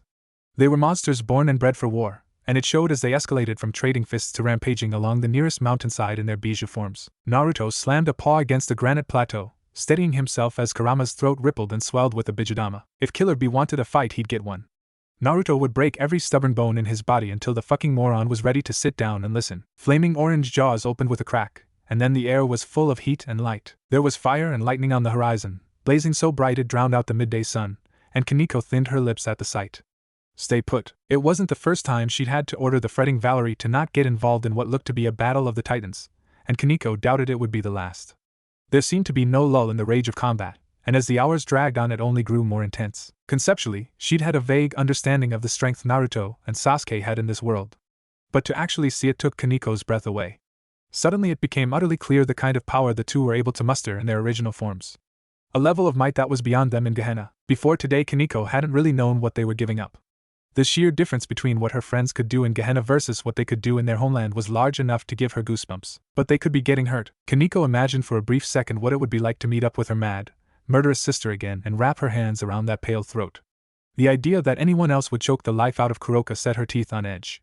That revenge belonged to her and no one else, which is why she understood what Sasuke and Naruto were feeling. Sometimes, a fight is about more than just winning, the Nikomata stated cryptically, crossing her arms and continuing to watch the clash of elements. A dissatisfied sound rumbled in Valerie's throat, but the blonde let the issue drop for another few minutes. Off to the west the two young women could see white lightning bolts arcing through the air like some giant mobile Tesla coil. It was a storm come to earth wandering the mountains of Shimo no Kuni, crackling just beyond the edge of mortal hearing. To the north there seemed to be an enormous sea of orange flame, rippling and twisting like a wild thing. More than once Kaneko had heard the shinobi marvel at it like the ignorant apes they were, never having seen the majestic conjurations of their betters before. Suddenly an echoing shriek filled the air, making Kaneko slap her hands over her ears and grimace at the high-pitched howl. What is that? She wondered, knowing that even as she spoke the raging wind stole the words from her mouth. Gold eyes tracked towards the dying sunlight, and then Kaneko forgot to breathe. An enormous pillar of pale light kilometers wide blazed, stretching up towards the heavens like some reborn god trying to regain the skies. It wasn't electricity so much as pure plasma, energy condensed so tightly that it seemed like it was physically tangible. Blood and bone. Valerie whispered as the colossal display of furious supremacy died away, leaving a hole in the clouds so wide that even the two devils couldn't see the far side of it. One battle had ended, and within the hour Kaneko saw Sasuke plodding back towards their group from the western hilltops. Blood coated Sasuke's left arm from his shoulder to his fingertips, dark and congealed in the chilly air. It's done, he muttered when he came into earshot, his eyes still shimmering crimson and violet. He was the very picture of a victorious warlord returning from the battlefield, and it was enough to spark hearty cheers from the ragtag band of Konoha ninja. The cries of joy from the Konoha shinobi were loud enough to deafen Kaneko and make her wince in annoyance, but those irritants were easily dismissed. What wasn't so simply brushed off was the way that Sasuke tore his own arm off at the shoulder, throwing the blood-stained limb away into the snowbanks to disintegrate beneath their collective gazes. It was a gesture of self-destruction that Kaneko didn't know how to deal with. Rias might have resorted to words at that moment, seeing the tense crinkle of Sasuke's undead eyes and drawing out his secrets one by one with her soft cajoling. But Kaneko wasn't Rias, so when she realized that Sasuke wasn't alright, the only thing she could do was saunter closer to his body of grave dirt, pressing shoulder to shoulder as they watched Naruto's struggle in the distance. Will he be much longer? Who knows? Sasuke shot back flippantly, his arm reforming out of ragged strips of paper. It'll end when he wants it to. That sounded almost like a bitter recrimination to her ears, and Kaneko realized that despite the steely way Sasuke dealt with his past, even he wasn't unaffected. To Sasuke, the entire ninja world was the first bitter reality that had born him, shaping every hope and trimming every dream with gore and chakra. To Kaneko it was just an irritating sideshow, pulling her comrades away from Gehenna and demanding undue blood and sacrifice. I hate this, Kaneko confessed, knee-deep in the snow and selfishly wishing that Office had stolen the memories of their past lives from Naruto and Sasuke. They were too far from home, surrounded by strangers and expected to sweat and bleed for the sake of fleeting humans. Sasuke's admission was heavy, as if he spoke to more than the rook alone when he sighed. So do I. The stink of blood was so heavy in the air that Naruto wanted to gag. It was a cloying scent, threading down his throat and choking him until he could think of nothing else. But despite the thick smell of death, the blonde knew that it easily brushed aside, easily ignored compared to the wet muscle that trapped Naruto's elbow anyway. You fucking Naruto croaked, his tongue stiff in his mouth as he stared down at a pair of guileless dark eyes. I should have known you'd do something like this. Blood stained Killer Bee's white teeth as he grinned despite the crippling pain in his chest. It's alright, kiddo. It's alright. Considering the way Naruto's Rasengan had torn through him, it was a wonder the dark-skinned man could even speak. Then again, Killer Bee had always been a pretty tough old bastard. Distantly, Naruto could taste the mingled blood spatter and tears on his lips, copper and salt threading together. Go easy, he rasped, blinking through the wetness blurring his vision. Just try and go easy. Even now it wasn't too late to live, if Killer Bee was willing to fight through the pain of Bijou rejuvenation. But Naruto knew what an unyielding and terrible resolve looked like, and so he knew that particular hope was smothered in the cradle. A cool palm settled over the blonde's shoulder, squeezing once faintly in reassurance before falling away with sickening finality. The sudden drop of weight on his arm pulled Naruto down to his knees in the snow. Killer Bee went slack, and with a shuddering gasp Naruto knew the man couldn't be hurt anymore. He repeated, trying not to think too hard about the way the gore clung to his skin as he pulled his arm free. It had been so easy to fall back into his old habits. Naruto had practically made it his calling in his first life to beat the sense into people. On some level, even though he'd been feeling off since his rebirth, he'd expected to do the same to Killer Bee. Naruto had never expected the Hachibi's Jinchuriki to drop his guard at the last moment, choosing to take a Rasengan right through the lung and then refusing healing. He never expected that kind of fatalism from the rapper, and he never expected Gyuki to allow it. I hate this, Naruto whispered, clutching at his graying mane with blood-slicked fingers. Why is this happening? It's time to go back, Naruto. Kurama's usually booming voice had been lowered to a quiet rumble, and silent grief thrummed between them like a live wire. Get up. With a last heaving sigh, Naruto stumbled to his feet and turned to the south. Every plodding step he took felt like some momentous effort, sorrow and anger sharpening the breath in his lungs to shards of glass. He had no idea what he was supposed to do now. All Naruto could do was keep putting one foot in front of the other, hoping that it might lead him to some place worth being. Some place where it didn't feel like his heart was dying. It wasn't until the sun was setting that Naruto appeared on the northern snowy ridges, his golden hair burning beneath the dusk like a primordial flame. The sight spurred a dozen cheers from the faceless shinobi that made up Konoha's advance force, and Sasuke knew each and every one of them was ignorant. They only saw the victory that the Jinchuriki bore, not recognizing the devastation or bitterness twisting Naruto's face. But Sasuke saw it, and he understood. We shouldn't have come back. The undead Uchiha confessed to the night air, shifting with a crackle of porcelain and bone. A Naruto that had never encountered the failure of hope was a familiar Naruto that Sasuke knew how to deal with. The new Naruto that had anger and desolation in his eyes was something else entirely. Sparing a sidelong glance towards the tent that Kaneko and Valerie had huddled up in, Sasuke clenched his jaw and moved forward through the snow drifts. It was good that the girls were sheltering from the wind, since he knew his friend needed something the two devils couldn't provide, and there was an instinctive common tongue that existed between those who killed former comrades. Dope, bastard. Naruto greeted stonily, the wrinkles of premature age deepening around his mouth as he pursed his lips. It seemed for a moment as if the Jinchuriki would continue speaking, but after a few silent seconds Naruto just defensively hunched his shoulders and moved to stand next to Sasuke. Words wouldn't come easily that night, with grief and murder so fresh that Naruto could probably still smell the stink. Sasuke certainly could, even though he knew the aroma was only a construct of his fevered mind rather than his unfeeling body. There's some sake in the stores, he offered, knowing how tempting the oblivion alcohol would provide must be. Sasuke had taken the booze from the ruins of Odogekure on the passage north despite knowing it might be bad for troop discipline, and Sasuke faintly wondered if he'd had some touch of foresight then. Maybe on an instinctive level he'd expected something like today. Naruto hummed lowly in comprehension but made no move to abandon their shared vigil. I didn't burn him, he muttered, his hand twitching slightly. I didn't. Snow crunched as Sasuke took a step forward, half turning so that the purple of his Rinnegan gaze glittered under the first rays of moonlight. I'll do it. Unlike Naruto, he needed no sleep, and a few hours roaming the icy slopes in search of Killer Bee's remains would do him no harm. A funeral pyre was the least he could do for a man that had asked for clemency during his trial all those years ago. After the fiasco of the Fourth Shinobi World War, it had become standard practice to burn all corpses to prevent resurrection. When Sasuke had finally cut down the rakeage after giving the man the battle he wanted, he'd wasted no time cremating a via Amaterasu. The fact that Naruto had forgotten to do it for Killer Bee just showed how off balance his friend was becoming. A brief moment of defiance lit a fire in Naruto's azure stare, bringing back a faint flicker of life before guttering out again. All right, he sighed throatily, turning away and slinking off in the direction of the supply tent. Morning would eventually come and demand he be awake and aware, but until then Naruto firmly intended to be senselessly drunk. Watching until Naruto disappeared through the tent flaps, Sasuke frowned and began his journey north. The wetness soaking his pants and the howling wind tearing at his hair didn't bother Sasuke, even when he crowned the third ridge and ending up twisting his ankle between two boulders. It was beyond him to feel any kind of physical discomfort, creature of death and forbidden sacrifice that he was. The only pain Sasuke could feel was his own rage and regret whipping at his soul like chains of ice. Rationally, he knew it was a tactically smart move to revive them, but he wished that Sakura hadn't been so determined to win. They didn't belong in this world anymore, and finding themselves still responsible for solving all its problems made him tired on some intrinsic level. It was like they were fighting for a lost cause, maintaining a false victory out of sheer willpower. Peace had come to the land, but only when Naruto and Sasuke were there to enforce it. Without them as the linchpin, everything simply crumbled to dust. Why couldn't the shinobi handle their own issues? Why did it fall to Naruto and him to keep clawing their way back up to the top with chakra and might so that they could force people to stop killing each other for petty reasons?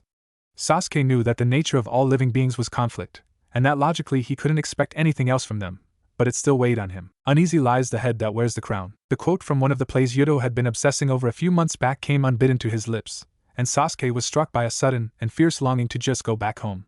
He missed his makeshift family in Gehenna. He missed Akino's perverted teasing. He missed Kaniko's demands that he play another video game with her. He missed his chess matches with Rias, and he missed training with Yuto. He even missed the way Gasper insisted on calling him sir. Sasuke had been born in the world of shinobi, but every day that passed made the sense of alienation in his heart grow deeper.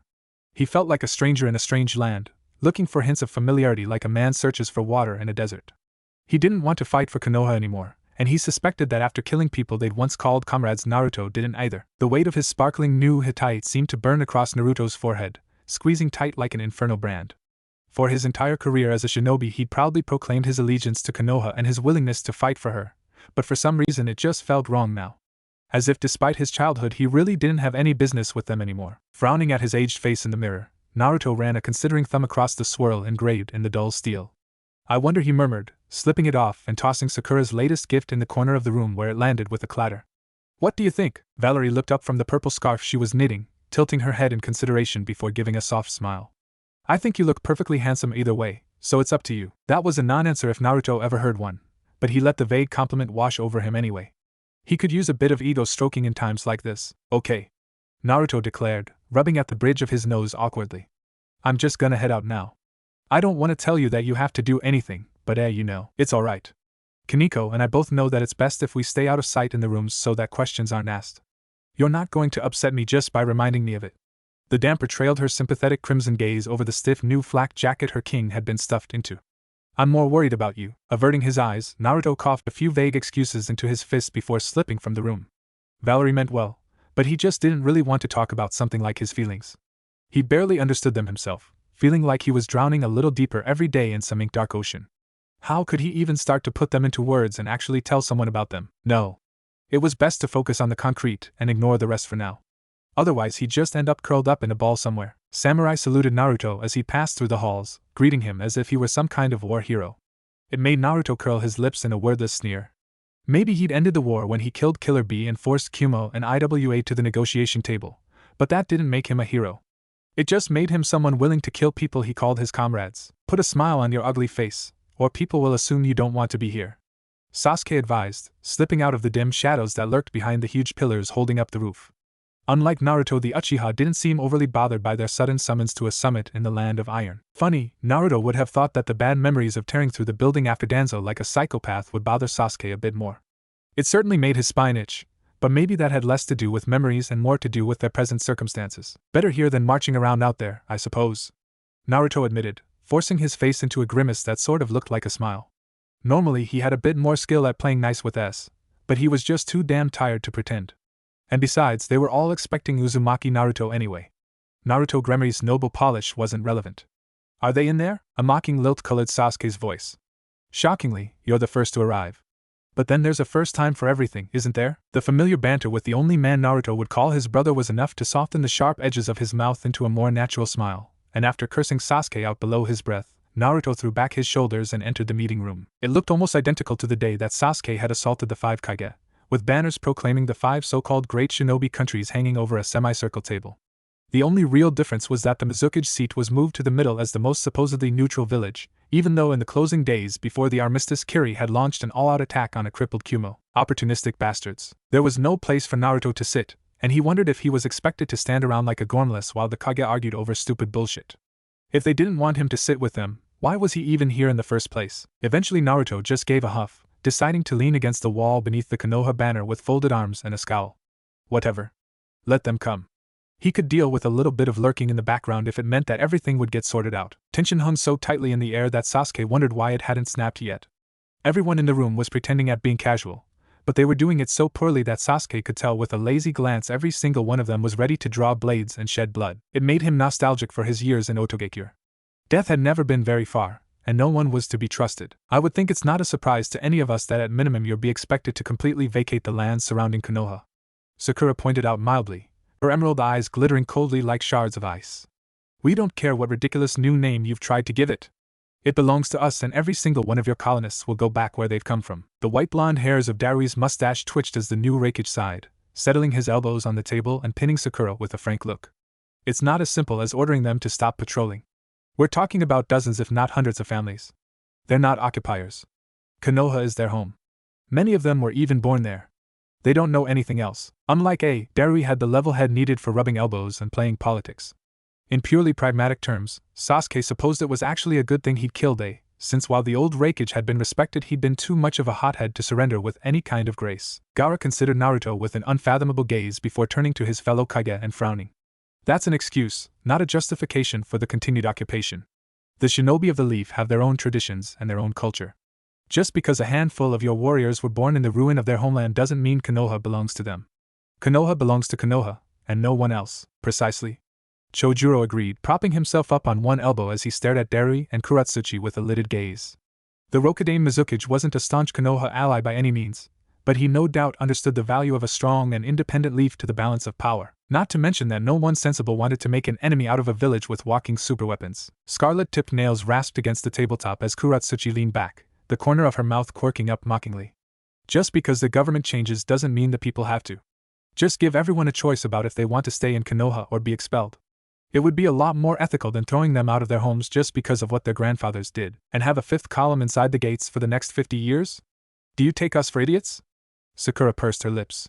They will all go, and that's our final word on the matter. Unless you want to settle this on the battlefield. Very deliberately, Gaara shifted his stare towards Naruto, holding his mismatched eyes on the aged blonde for a few seconds before looking back at Darui. The naked threat visibly irritated the other Kage, but there was little they could do but concede with a grumble. In the end, all the power in the negotiations was held by the Southerners, since no one could beat Naruto or Sasuke in the field. In the end, the entire discussion seemed to play out that way. Gaara or Sakura would suggest something in a very mild and reasonable tone of voice. Then Kuratsuchi or Darui would disagree, and then Gaara or Sakura would make some veiled reference to Naruto or Sasuke. After that, Kuratsuchi would huff and puff while Darui sighed, and they'd concede. It was vaguely amusing to Sasuke in a schadenfreude sort of way, but Naruto seemed to just get more irritated as time went on. Sasuke watched Naruto move from careful neutrality to disbelief to a burning rage. Bright blue eyes darkened to indigo with a hateful flame, and the faint white scars along Naruto's jawline rippled as the blonde clenched his teeth. Naruto had never been all that great at keeping quiet when he was irritated, and Sasuke knew that sooner or later something was going to give. No. Sakura bit out sharply, all shards of gravel in her throat as she slapped a palm down and glared heatedly as Kuratsuchi. Kusa might have been a buffer state, but it was our buffer state. You won't be getting a single fucking Rio out of them, much less have any influence on selecting their head jounin. The building tension had slowly stripped away the rakish veneer of civility, and he seemed to give up being polite as a lost cause. Instead of polite smile, a venomous sneer twisted Dary's mouth, and he held his hands out in sarcastic supplication. Well, what do you expect us to do? We can't just give you the pre-war order.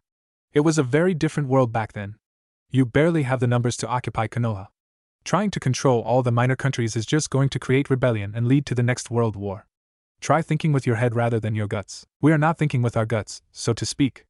Gaara murmured, Kazekage robes swishing as he leaned forward and pinned Daru with the lavender eye he'd taken from Sasuke's true body.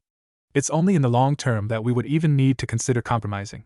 In the short term, we certainly have the power to control the smaller villages. The naked implication that was they expected to turn Naruto into a guard dog, moving from village to village and striking terror in the people's hearts to uphold their hegemony. And that was the straw that broke the camel's back. The boiling heat in Naruto's eyes froze over, and the blonde strode forward with liquid lethal grace.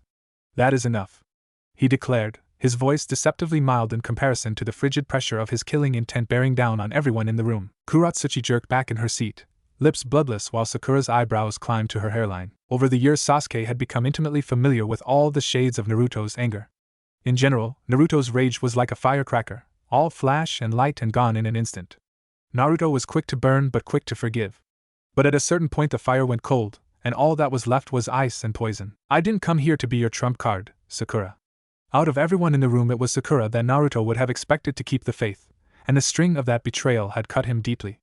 I certainly didn't come here to stand around twiddling my thumbs while you morons recreated the Treaty of Versailles. That reference visibly confused most of the people in the room, but Sasuke knew all about the other world, so he knew exactly what Naruto was worried about. After all, what was the point of a peace treaty so lopsided it forced another war? Naruto's missing right arm throbbed with a sharp ache, the phantom pain throbbing in time with his heartbeat. It reminds him of his own life, half torn to shit and gone, but he could still feel the loss like it was freshly bleeding. There was a twisted metaphor in that line of thought somewhere, but Naruto didn't care to pursue it. He'd bowed and scraped and struggled and wept and raged against the world, and he'd gotten nothing to show for it. As far as he was concerned, he was fucking done with keeping his tongue behind his teeth and placing faith in other people. If there was anyone in the world that Naruto would have expected to never turn their backs on him, it was Sakura and Gaara.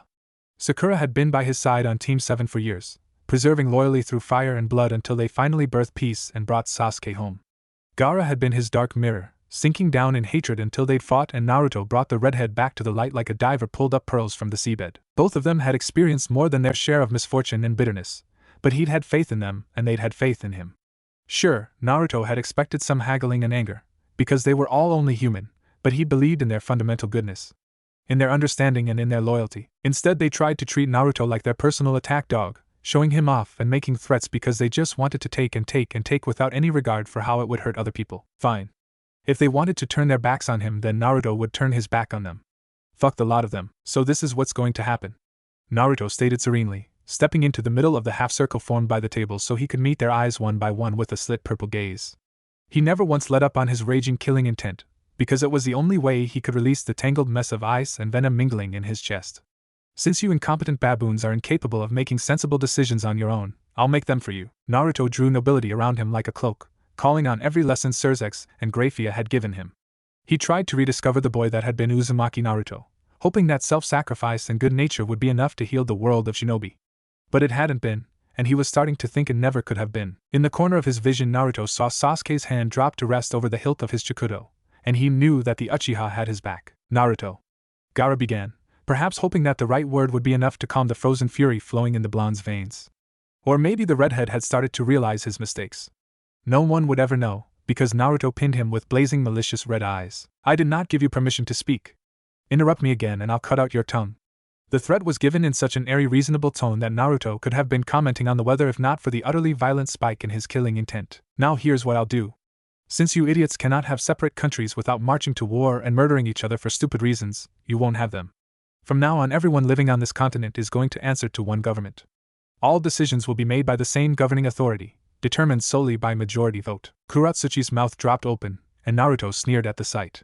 You might want to close your mouth in case something flies in, he suggested in a sarcastic, sugary voice, giving the Kage time to absorb his declaration. Sasuke just looked amused, the bastard. Secondly, since I obviously can't trust any of you to look after your own people without trying to kill everyone else's, you won't. Sakura will govern from Kiri. Gaara will govern from Iwa. Chojuro will govern from Kumo. Darui can govern Suna. Kuratsuchi will govern from Konoha.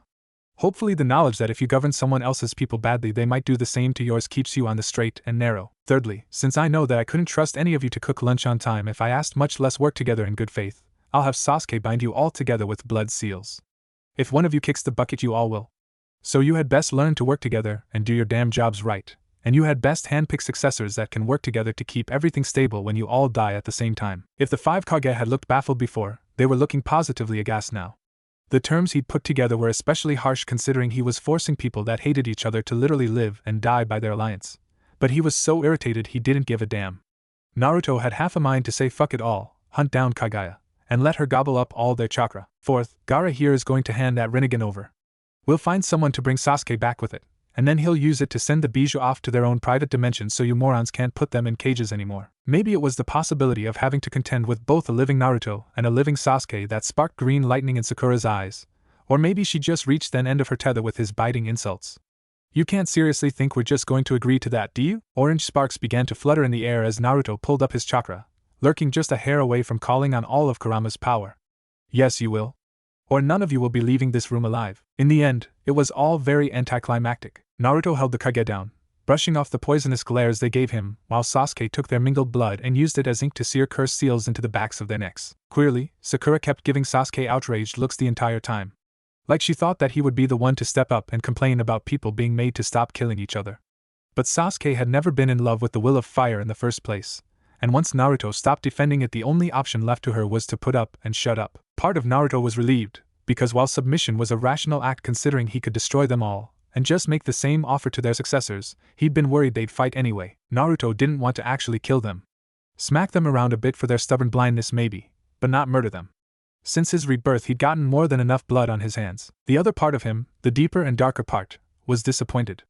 Naruto wanted to unleash the beast in his chest that was rattling in its cage. He wanted to break, he wanted to burn. Inhaling the acrid scent of cooked meat and blood, Naruto jerked his chin towards the door in a silent command. It only took a moment for the bruised and aching Kage to file out of the room, their faces twisted into expressions of shared misery. None of them spared a word for him, which was probably for the best. If one of them started complaining again, Naruto was going to start breaking things. Well, that went well. Oh, fuck off. Naruto sighed, pressing his hand to his forehead before turning to face Sasuke. Without having to actually look at Sakura and Gaara, he found his anger slowly draining away and a spring of regret bubbling up inside. Do you think I went too far? Maybe it was a bit childish to want some kind of reassurance, but Naruto knew that Jiraiya would have been disappointed in him. It wasn't that Jiraiya wasn't able to be pragmatic on the battlefield and understand that sometimes fighting was necessary, but proposing a bona fide dictatorship stood against everything his mentor had believed in. Then again, maybe it was time for Naruto to lay that ghost to rest. He'd loved Jiraiya and fought for his godfather's ideals, but that didn't mean that Jiraiya spoke some absolute truth. It didn't mean that Jiraiya couldn't have been wrong. Sasuke was silent for a moment before shrugging one shoulder and clapping a hand to Naruto's back to push the blonde from the meeting room. No. And you do remember that I was the one advocating peace through force in the first place? We gave your method a chance. It's only fair that we try it my way now. A bitter laugh escaped Naruto's throat as the pair of resurrected shinobi moved back through the halls. Well, it looks like you won in the end then. That wry concession made Naruto feel oddly light and unburdened for the first time in weeks. Fucking bastard. It also made Naruto feel unaccountably lost. If hot tears trailed down Naruto's cheeks, Sasuke didn't mention them. The Naruto that came back looked even more brittle than the one who left, and Valerie almost expected his next step to shatter him into 100 shaking shards. It was disconcerting, because even after waking in the ruins of Konoha he'd still managed to hold himself together with sheer willpower. Welcome back. The damper greeted, wincing at the low wounded growl Naruto gave in reply. Sasuke only stayed long enough to give Valerie a considering look, nodding once sharply before ushering Kaneko out of the lounge.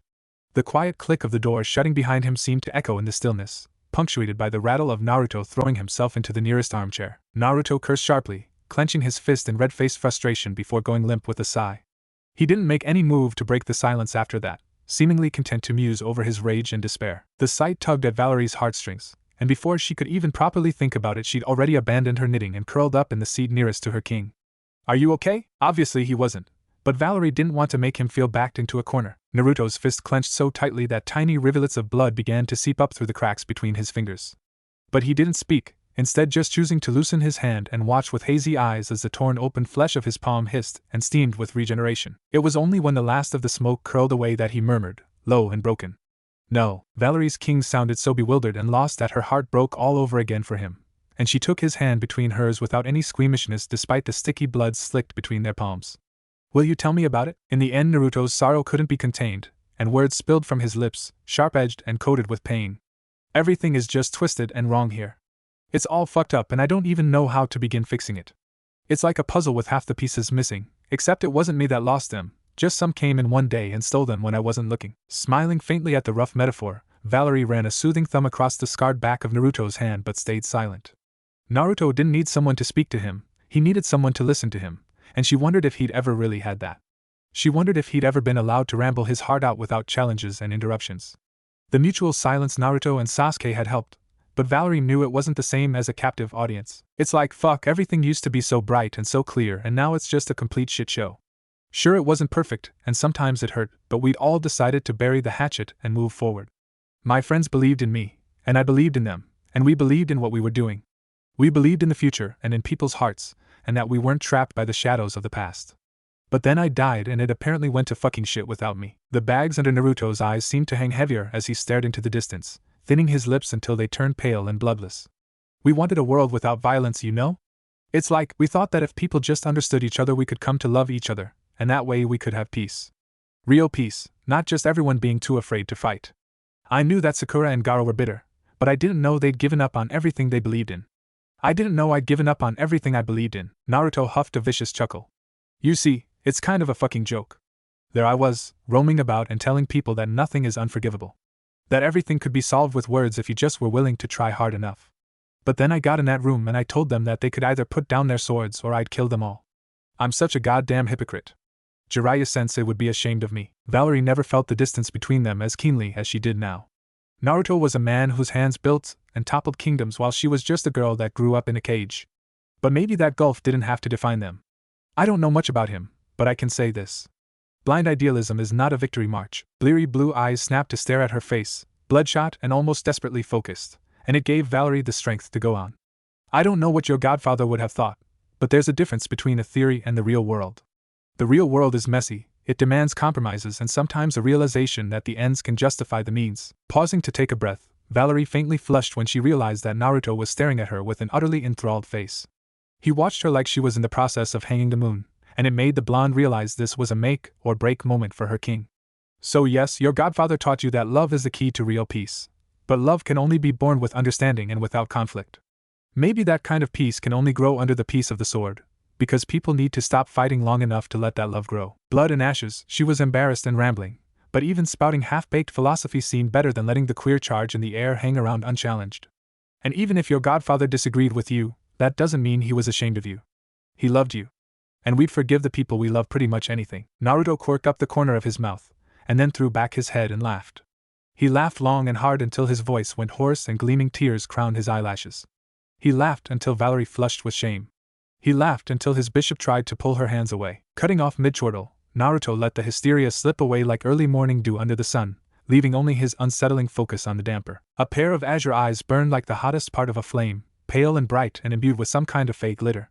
It consumed her to the point Valerie barely noticed when her king gently took her by the chin, prodding at her bottom lip with a calloused thumb. The sun rises in your eyes, Naruto whispered, the words falling like a last judgment from his mouth. Then he kissed her. Are we going anywhere in particular or are you just wandering aimlessly? Sasuke snorted at the sarcastic barb, throwing a vile glare over his shoulder at Kaneko. I had the thought that maybe we could get some milk and tuna for you. The cool expression on Kaneko's face didn't waver a hair. Instead, she just very deliberately shifted her gimlet gaze towards the tapestries that lined the corridor. The silent insult would have infuriated someone else, but it just made Sasuke smirk with amusement. Cheeky brat. A quiet minute passed as Sasuke waited for the Nikomata to try and dig more information out of him, but eventually he caved with a shrug. I just need to speak to Sakura for a couple of minutes. Kaneko's mouth pursed at that, but she didn't vocalize any disagreement. Which was ideal because even if Sasuke himself didn't particularly want to speak to his former teammate, he had to. Naruto might forget about the minutiae because at heart Naruto was a dreamer. He was a visionary that dealt almost solely with larger concepts. Sasuke was the one that had to handle the nitty-gritty details. Sasuke was the one that had to take Naruto's off-the-cuff expectations and refine them into an actual workable system before the Kages decided to try and pull a fast one on them. Turning the corner, Sasuke settled his Sharingan stare on the pair of Jounin guarding Sakura's room. The malice in his crimson eyes was so potent that both men went pale and stepped out of his way with a stammer. For a moment Sasuke considered warning Kaneko to stay quiet and let him deal with his former comrades, but then thought better of it. She was a clever enough woman to not need that kind of direction. So instead he just squared his shoulders and slammed open the doors with an echoing bang. Evening Sakura. Dark shadows circled under her venomous verdant gaze, and the pale pallor of the Hokage's skin only made the color even bolder. Sasuke, she allowed, her voice quiet and stately despite her ill appearance. Is there some kind of emergency? Or is it just that you couldn't contain yourself until my husband got back? The perverse implication could have started a scandal if they were anyone else. But no one would believe that a dead man could be controlled by such bizarre lust, and as a leader Sakura's reputation was spotless. So Sasuke just brushed it off with nary a blink before stepping fully into the room and standing with tireless stiffness. I think we should clarify a few things about Naruto's treaty. Sakura's lip curled with disgust that bordered on hatred, but she didn't look surprised. Well, go on then. She prodded, voice thick with rage and a touch of desolated betrayal. Wow me with the mastery of statescraft you attained during those years of being an insane traitor and dead. I'm just on the edge of my seat here. Then, despite the still aching branded seal on her back, the Hokage lounged indolently in her armchair. If Sasuke was still alive, he imagined that his heart would have lurched at that insult. After decades apart and new bonds in an entirely different world, he hadn't thought that Sakura would have had the capacity to hurt him. But having such a blatant reminder of the failure and ruin that was his first life thrown in his face so suddenly made him rock back on his heels. You shut your fucking mouth. Kaneko shot back, her tone level and chilled with the fury of an Arctic thunderstorm. It wasn't a loud declaration by any means, but it was sharp and biting enough to make Sasuke's eyebrows twitch. Kaneko, he warned softly, surprised but warmed by her sudden move to profane poison on his behalf. Even if Sasuke didn't enjoy it, Sakura had a right to her anger, and Kaneko was a stranger in this world. She wasn't aware of the exact circumstance that led them to such a contentious conversation in the first place. Her cursing out Sakura wasn't strictly fair. With a small grumble of protest, Kaneko subsided, Sakura watching the short exchange with hawk-like focus. I didn't know you'd made a new friend, Sasuke. She prodded, cracking an idle knuckle as she tried to peer around the Uchiha's bulk and fully take in the white-haired Nikomata. Any traces of regret and geniality vanished from Sasuke's countenance, the Rinnegan swirling to life in his left eye as he bore down on the Hokage with the promise of blood and steel on his tongue. And you're going to continue to live in ignorance, he declared darkly, though or else passing through the air unspoken. Sakura drew back with a huff, lifting her open palms in a surrender gesture. Fine. Whatever. But what are you here for, Sasuke? The shift from bitter teasing to a brisk business-like candor was swift enough to give whiplash as Sakura realized the Uchiha's store of patience had run out. Grave dirt and porcelain crinkled faintly as Sasuke sighed, the frustrated exhale reminiscent of when he'd actually been alive. Like I said, Naruto's proposal needs a little more detail. We already made sure you and the other Kage couldn't kill each other. But you need to select your successors now, and even a few spares so we can bind them together too. That way there will be peace for at least a couple of generations. The 5 Kage had no idea that Sasuke and Naruto intended to suicide and exit the shinobi world as soon as they got a functioning system in place, but sooner or later they would realize their overseers were gone. Simply binding their lives together wasn't enough when they could just abdicate to their successors and head to the battlefield for suicide missions. All potential leaders needed to be controlled, and since there were only ever a handful of potential Kage in a village at any time, binding all potential successors would actually work. Every village would have to hold back their strongest soldiers out of the knowledge that the death of their enemies would trigger the death of their comrades and the destruction of their military potential. The Kage were war-hardened, but not suicidal enough to weaken their villages to the point that they could be overthrown by the minor countries. For a few heartbeats Sakura seemed fit to explode, a pink flush staining her cheekbones as she took in Sasuke's new ultimatum. Then her shoulders slumped, and she gave a rueful chuckle that was surprisingly good-natured. Well, I guess between the two of you that all angles will get covered, Alright, what else? Backed into a corner and stripped of all her options as she was, Sasuke expected Sakura to become even more spiteful and twisted. Instead, it seemed like the premise of peace by all means had engendered a personal surrender, and for the first time since he'd been resurrected Sasuke saw hints of the girl he'd once known. To clarify, when Naruto said he expected one government for the continent, he wasn't just talking about shinobi. It extends to the civilian level as well, so you can consider the feudal lords abolished and their countries annexed.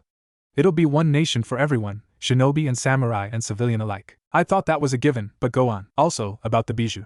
Yes, we're going to put them in a new dimension, but we don't expect you to just kill off all the new Jinchuriki. We'll use Edo Tensei on Killer Bee and that crazy Nibi one before extracting the bijou from everyone, including Naruto. They'll all be dead at that point, but I'll still be walking around to make sure that they all get brought back properly with Rinne Tensei. So don't think you can trick us there. I suppose I can admit that I thought about doing that, but you win. The conversation ran long into the night, with the two former comrades eventually joined by Gaara. Over it all presided Kaneko, her vigilant amber stare unyielding despite the apparent reduction in tension and Sakura's resignation to the new order. The Nikomata hoped that everything would work out neatly, but if it didn't, she was ready. Kaneko had already grown to hate the world of shinobi and its insistence on bleeding Naruto and Sasuke dry. Murdering a few uppity humans for their sake wouldn't even make her cold heart skip a beat. Please stop. Kaneko watched Sasuke as he snorted and cut through the neck of yet another squealing noble, blood squirting up in a crimson mist until the man's heart gave out. It was hardly the first death she'd seen an unfeeling Sasuke deal out, and she doubted it would be the last. The air stank of blood and iron. Forcing back her disgust, Kaneko breathed in deeply. The sickly sweet smell that made her want to gag, but the Nikomata clenched her jaw and endured until her lungs were full of the stench. So what if the constant stream of executions that night led to a floor coated with blood and her stomach clenching with the urge to vomit? She'd have to wade through much more during her life, so this was just getting an early start. It was better to get used to it now rather than waiting until she had to hold the blade herself. After all, it would embarrass the Gremory clan if she started puking everywhere the first time they sent her to eliminate a family of subversives. It was better to show her weakness in this utterly irrelevant world than it was to freeze up when Rias would be depending on her. Very carefully, Kaneko refused to draw any parallels between what she and Sasuke were doing and what Kuroka had done to her as a child. Both parties might have raged in massacre and murder, but there had been no underlying purpose in Kuroka's actions. Kaneko only killed because it was necessary, where Kuroka had killed simply for the pleasure of it, because she was a crazed bitch. They were not the same, they weren't. Waiting until Sasuke cleaned the blood from his sword, Kaneko jerked her head towards the open doors before leading the way out of the family suite. Let's go. Fine. Crimson-soaked tapestries garbed the walls, and every step Kaneko took made a quiet squelch from all the gore sticking to the floorboards. I hope Snow Country is less troublesome. Everything would have been so much simpler if the Lord of Lightning Country had just swallowed his pride and sworn loyalty to the regime Naruto was creating. Sasuke shrugged his shoulder, unbothered by the heavy scent of the dead and dying that littered the Lightning Country Lord's palace. Kaneko briefly envied him. It might not be fun and games to only be able to perceive the world through sight and sound, but at least her friend never had to worry about being able to taste the choking cloud of blood and shit in the air. Naruto and I put Koiki on the throne in the first place. Assuming she's still alive, getting her to kneel shouldn't be a problem. Sensing a story that Sasuke hadn't bothered to share with Rias or her peerage, Kaneko filed that comment away in the back of her mind. She'd bring it up once they were in Gehenna again so that everyone in their little makeshift family could hear about it. Until then they had some dirty work to do to make sure Naruto's new peace proposal got off the ground. And after that it's Stone Country? She prodded, trying to remember the bland names the humans of this world had called their homelands. Their lack of originality had been funny at first, but when they needed to actually visit all the idiots and lay down the law, Kaneko was finding it much less amusing. Couldn't they at least be creative enough to come up with unique names rather than just describing the natural world? Earth Country. Kaneko gave a hum of acknowledgement, stepping out into the moonlit courtyard. Silver light dappled the evergreen trees, painting green needles a pale white. The trees themselves stood out against the darkness like whitewashed ghosts, silver columns against the black shadows cloaking the walls of the compound. If she squinted, Kaneko could probably peer through the haze and count brick by brick, but she didn't care to look that closely. The Nikomata couldn't claim to be enthusiastic about having to wander the continent in the first place. Sasuke was running around demanding the unconditional surrender of the various daimyo while she just stood around like stupid muscle. At least it was probably more interesting than whatever Valerie was doing. While Sasuke had decided to deliver Naruto's terms in person to every daimyo in the shinobi world for the intimidation factor, Naruto had gone south into the land of fire, towing all the Kage behind him. They were a greedy bunch, always squabbling like children, and Valerie had gotten the short end of the stick having to look after them. So while Kaneko felt like drowning herself in the nearest bottle of sake just to get away from the boredom, she imagined Valerie was fantasizing about the escape found in the noose of a rope. The world of shinobi had no place for them, and every single second they spent breathing its air drove that fact in relentlessly. Kaneko might have the power to throw herself into the battles of this world, but she didn't have the right. She was only a stranger, waiting at the door until she was called on to bring Sasuke home. That said, even if Kaneko wasn't allowed to fight at Sasuke's side, she could still watch him throw down the barred gates like a vengeful god of war. She could still watch the purple flame of his chakra surround and crown him like a midnight nebula, wishing the entire time that he could so easily summon identical splendor back in Gehenna. Their life of bowing their heads to social expectation would have been very different. They wouldn't have to hide all the time. There was an inviolable majesty in her friend in those conquering moments, and Kaneko wondered if he'd claw his way back up to similar heights back home. She wondered if he'd steal away her breath again and again like a relentless thief, leaving her to marvel at the sheer brilliance of a titan turned into a weapon. "Are you ready?" Sasuke asked before stepping close and wrapping an arm around Kaneko's waist without waiting for her answer. The porcelain weight felt like a crushing steel band resting against her stomach, but Kaneko didn't have a chance to protest before the world was abruptly filled with sheets of lavender and ghostly sparks, and at that point it would be senseless to pitch a fit anyway. Sasuke's Susanoo made the world tremble with every movement, the chakra construct's weight shattering the earth as it kneeled down and then launched into the sky to take flight. Every flap of its wings was a thunderclap, splitting the air so loudly that conversation was impossible as it crossed the distance between nations. Maybe it was because she wouldn't be heard over the sound of the Susanu's wings cruising through the skies, or maybe it was because she didn't care to speak up. But Kaneko rode the hours out until they reached snow country with her nose pressed into an unyielding chest that smelled of grave dirt and ancient bone. Ink stained Naruto's fingernails, and his hand was stiff from all the writing he'd done in the last few hours. "Someone help me. Please?" he moaned, slamming his face into the pile of paper covering his makeshift desk. "I see that hasn't changed." Rubbing at the stump of his right arm, Naruto pulled back to quirk an eyebrow up at Shikamaru. "You're one to talk." Despite vague memories of promises to quit in their youth, the grizzled man had still decided to practically hotbox the tent with secondhand smoke. If Naruto had long-term plans to stick around in this body, he'd probably be pretty pissed off. Shikamaru just scoffed, snatching a handful of papers off the cheap little slab of pine that was Naruto's so-called desk. "You're making marks on your forehead with you do that, by the way." "Shut the hell up." Dark eyes scanned through each memo, growing tighter with concentration as Shikamaru powered through the legwork that came with setting up Naruto's one-world government. Honestly, Naruto was kind of surprised at how easily Shikamaru took to what was essentially creating a global junta. He'd been suspicious every time Shikamaru breathed wrong when his old friend had first shown up, especially since he'd been sent up by Sakura to help Naruto out. But as far as he could see, Shikamaru's work was perfect. "You know, you don't have to try and kill me with lasers from your eyes." Shikamaru mumbled around his cigarette, coils of smoke escaping his nostrils as he squinted down at a slightly yellowed page. "I'm not going to just snap and turn into a murdering rage monster at the drop of a hat. I'll give you fair warning first." Naruto huffed a laugh, turning his eyes dun to the stark black kanji but keeping an ear on Shikamaru's movements. The only reason he'd agreed in the first place to having his old comrade help was because Sasuke was gone and Naruto knew that bureaucracy wasn't exactly in his skill set. He needed the help, and out of all the people in the shinobi world that he knew, Naruto expected Shikamaru to be the most rational to deal with. Someone like Kiba would curse out buzzwords at him for turning his back on Konoha's victory.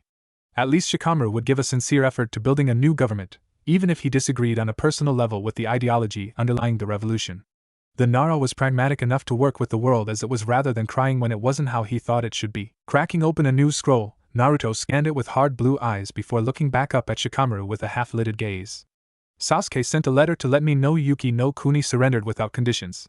You figure that we should fold them into the central government directly or put it on a timeline?" The thin white scars across Shikamaru's forehead rippled as the man sucked deeply on his cigarette, weighing the alternatives with a mind as quick as lightning. "Even if they're a minor country, I'd suggest making a protectorate out of them rather than annexing them outright. They're not right next door like Kusa no Kuni.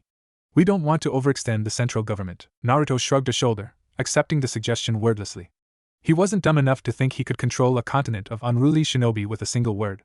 No, it was better to consolidate the smaller countries into the larger ones, and then let those larger nations come together over the space of a few decades. 5 or 6 Kurseo-bound generations of backup Kage would make sure that the leaders of those super countries would be stable and invested long enough to make it happen. And even if they didn't, at least Naruto could say he'd given them more than a fair shake at it. If they wanted to keep breaking the world despite his best efforts to fix it, it was time to wash his hands of the matter and let them. It wasn't his responsibility anymore to perpetually save the shinobi from themselves. Naruto didn't mind fighting when he had to, but he didn't want to go to war forever in a foreign land. His family was back in Gehenna, not in Konoha. He had no ties to these people anymore.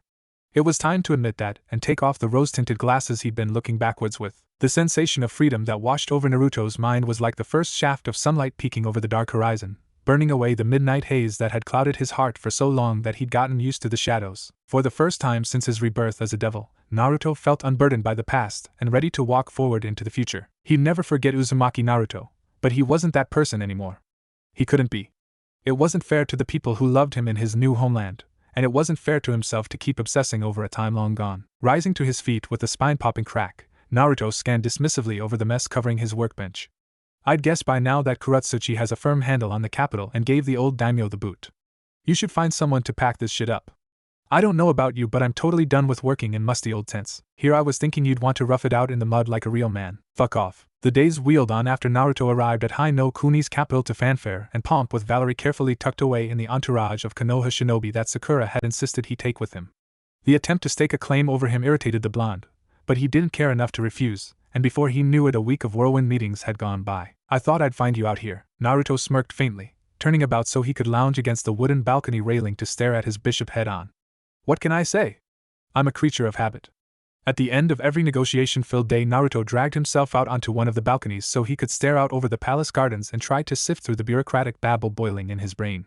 And every night, once he'd settled a bit, Valerie would hunt him down and join him. Pouting at the sarcasm, Valerie stepped up beside her king to peer cautiously at the flowers and shrubbery. The pale moonlight lit her in ghostly colors, dappling her hair silver and brightening her eyes to a glittering fire ruby. It wasn't the first time Naruto had seen her under the night sky with her hair floating faintly in the breeze, and he doubted it would be the last. But it still made his blood burn and his pants grow tight. "Everything all right?"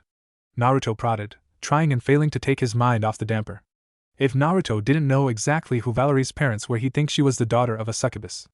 Ever since he'd kissed her, he couldn't even stand next to her without wondering what it would be like to do it again. Especially since if he wanted to, Naruto knew she'd let him, as many times as he wanted. Naruto was coming to understand that was just how Valerie was. It simmered in his veins, that dizzying, intoxicating knowledge that he could demand anything from her, and have her give it up willingly like a priestess offering up devotions to her god. It was unhealthy to the point that Naruto knew they both should really get psychological help. It wasn't right that Valerie thought herself as only existing for his sake.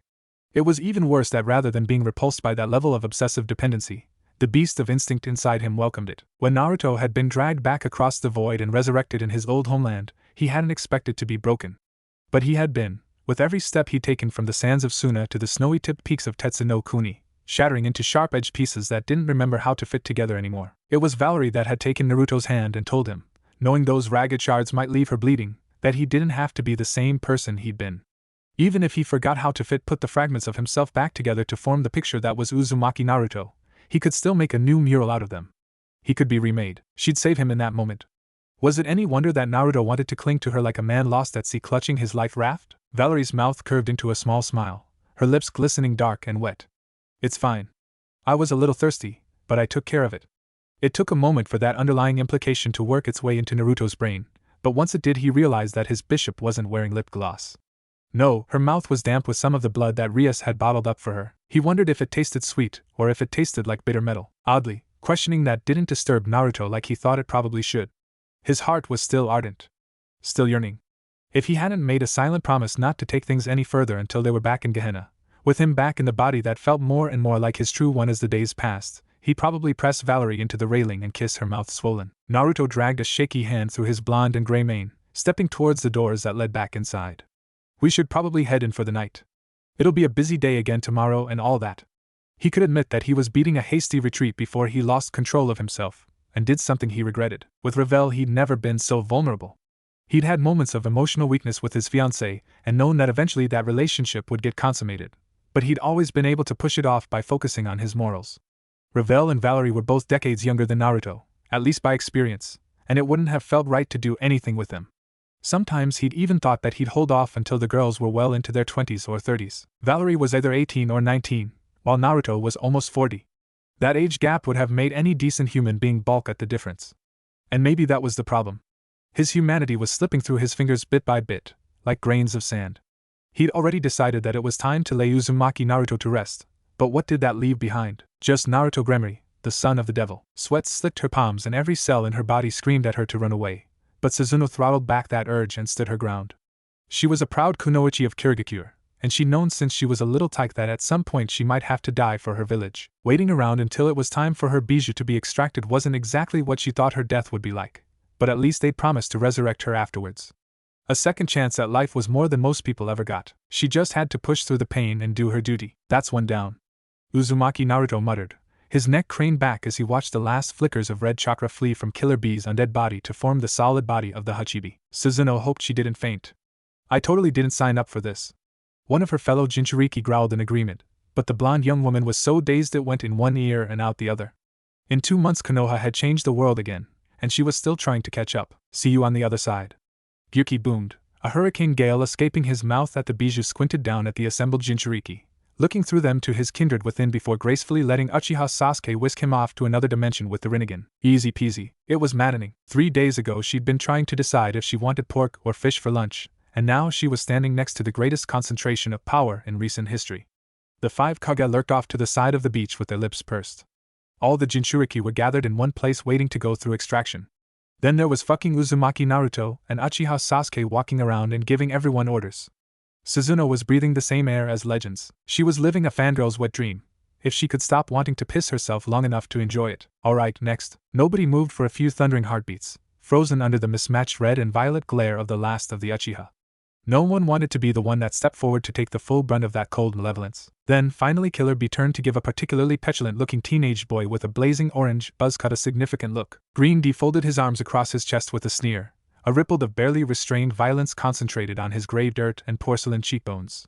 The Nibi's Jinchuriki had been cursing up a quiet storm and trying to melt Naruto with his eyes since the moment he'd been resurrected, but a quiet word from Killer Bee had been enough to make him grudgingly cooperate. Fine. Green D spat when Naruto only watched him with an expression of supreme patience. Fine. Then he stomped past Suzuno, leaving deep prints in the famously white sand of Nami no Kuni. Let's get this over with then. A bitterly amused smirk twisted Naruto's mouth, but then vanished so quickly Suzuno was left wondering if she'd just been imagining it. To be fair, she'd expected more than a bit of hostility from both of them after remembering the Battle of Konoha, but rather than anger the Kyuubi's Jinchuriki seemed like he just couldn't give a damn about any of it. There was a darkness hanging around Uzumaki Naruto, a darkness that was directly in conflict with the unbending optimism all the stories said he had. Suzuno had once thought of the legendary blonde as a goal to live up to, but looking at him now all she could do was shiver and turn away. It was best not to get too comfortable. She could be the next one called on by the two titans. That's the last one. Sasuke hummed in agreement, letting his hands fall away from their mirrored ram seal with a faint crackle of grinding bone. The last except you. He pointed out to Naruto, glad for the first time that he was an undead creation rather than a living being. If he'd been brought all the way back, he'd probably have passed out from chakra exhaustion after tearing through the dimensions 8 times with his Rinnegan. The Edo Tensei definitely had its uses in creating unbeatable and tireless super soldiers. Bumping his armless shoulder against Sasuke, Naruto just rolled his eyes before throwing the white sheet he clenched in his hands over the vacant-eyed corpse of the Ichibi's Jinchuriki. The blonde girl seemed to stare with accusation in her dead face, and it gave him the willies. So how do you want to play this now? Twin Sharingan whirled like venomous rubies as Sasuke cast a heavy look across the beach. 6 white shrouded bodies lay in neat rows at their feet, while that green D brat was off pouting by the water's edge. He'd personally released Killer Bee from his resurrection, which just left the 5 Kage fluttering about up on the grass. There was nothing obviously wrong, but he hadn't survived life as a shinobi by being unnecessarily reckless. We'll deal with Kurama some other time, away from the crowd. Naruto sighed in exasperation but gave in with a short nod. Truthfully, he was tired and just wanted to be completely fucking done with the entire charade. However, he also knew Sasuke had a point. They couldn't really trust any of the Kage to not try to pull some funny business if he freed Kurama right now.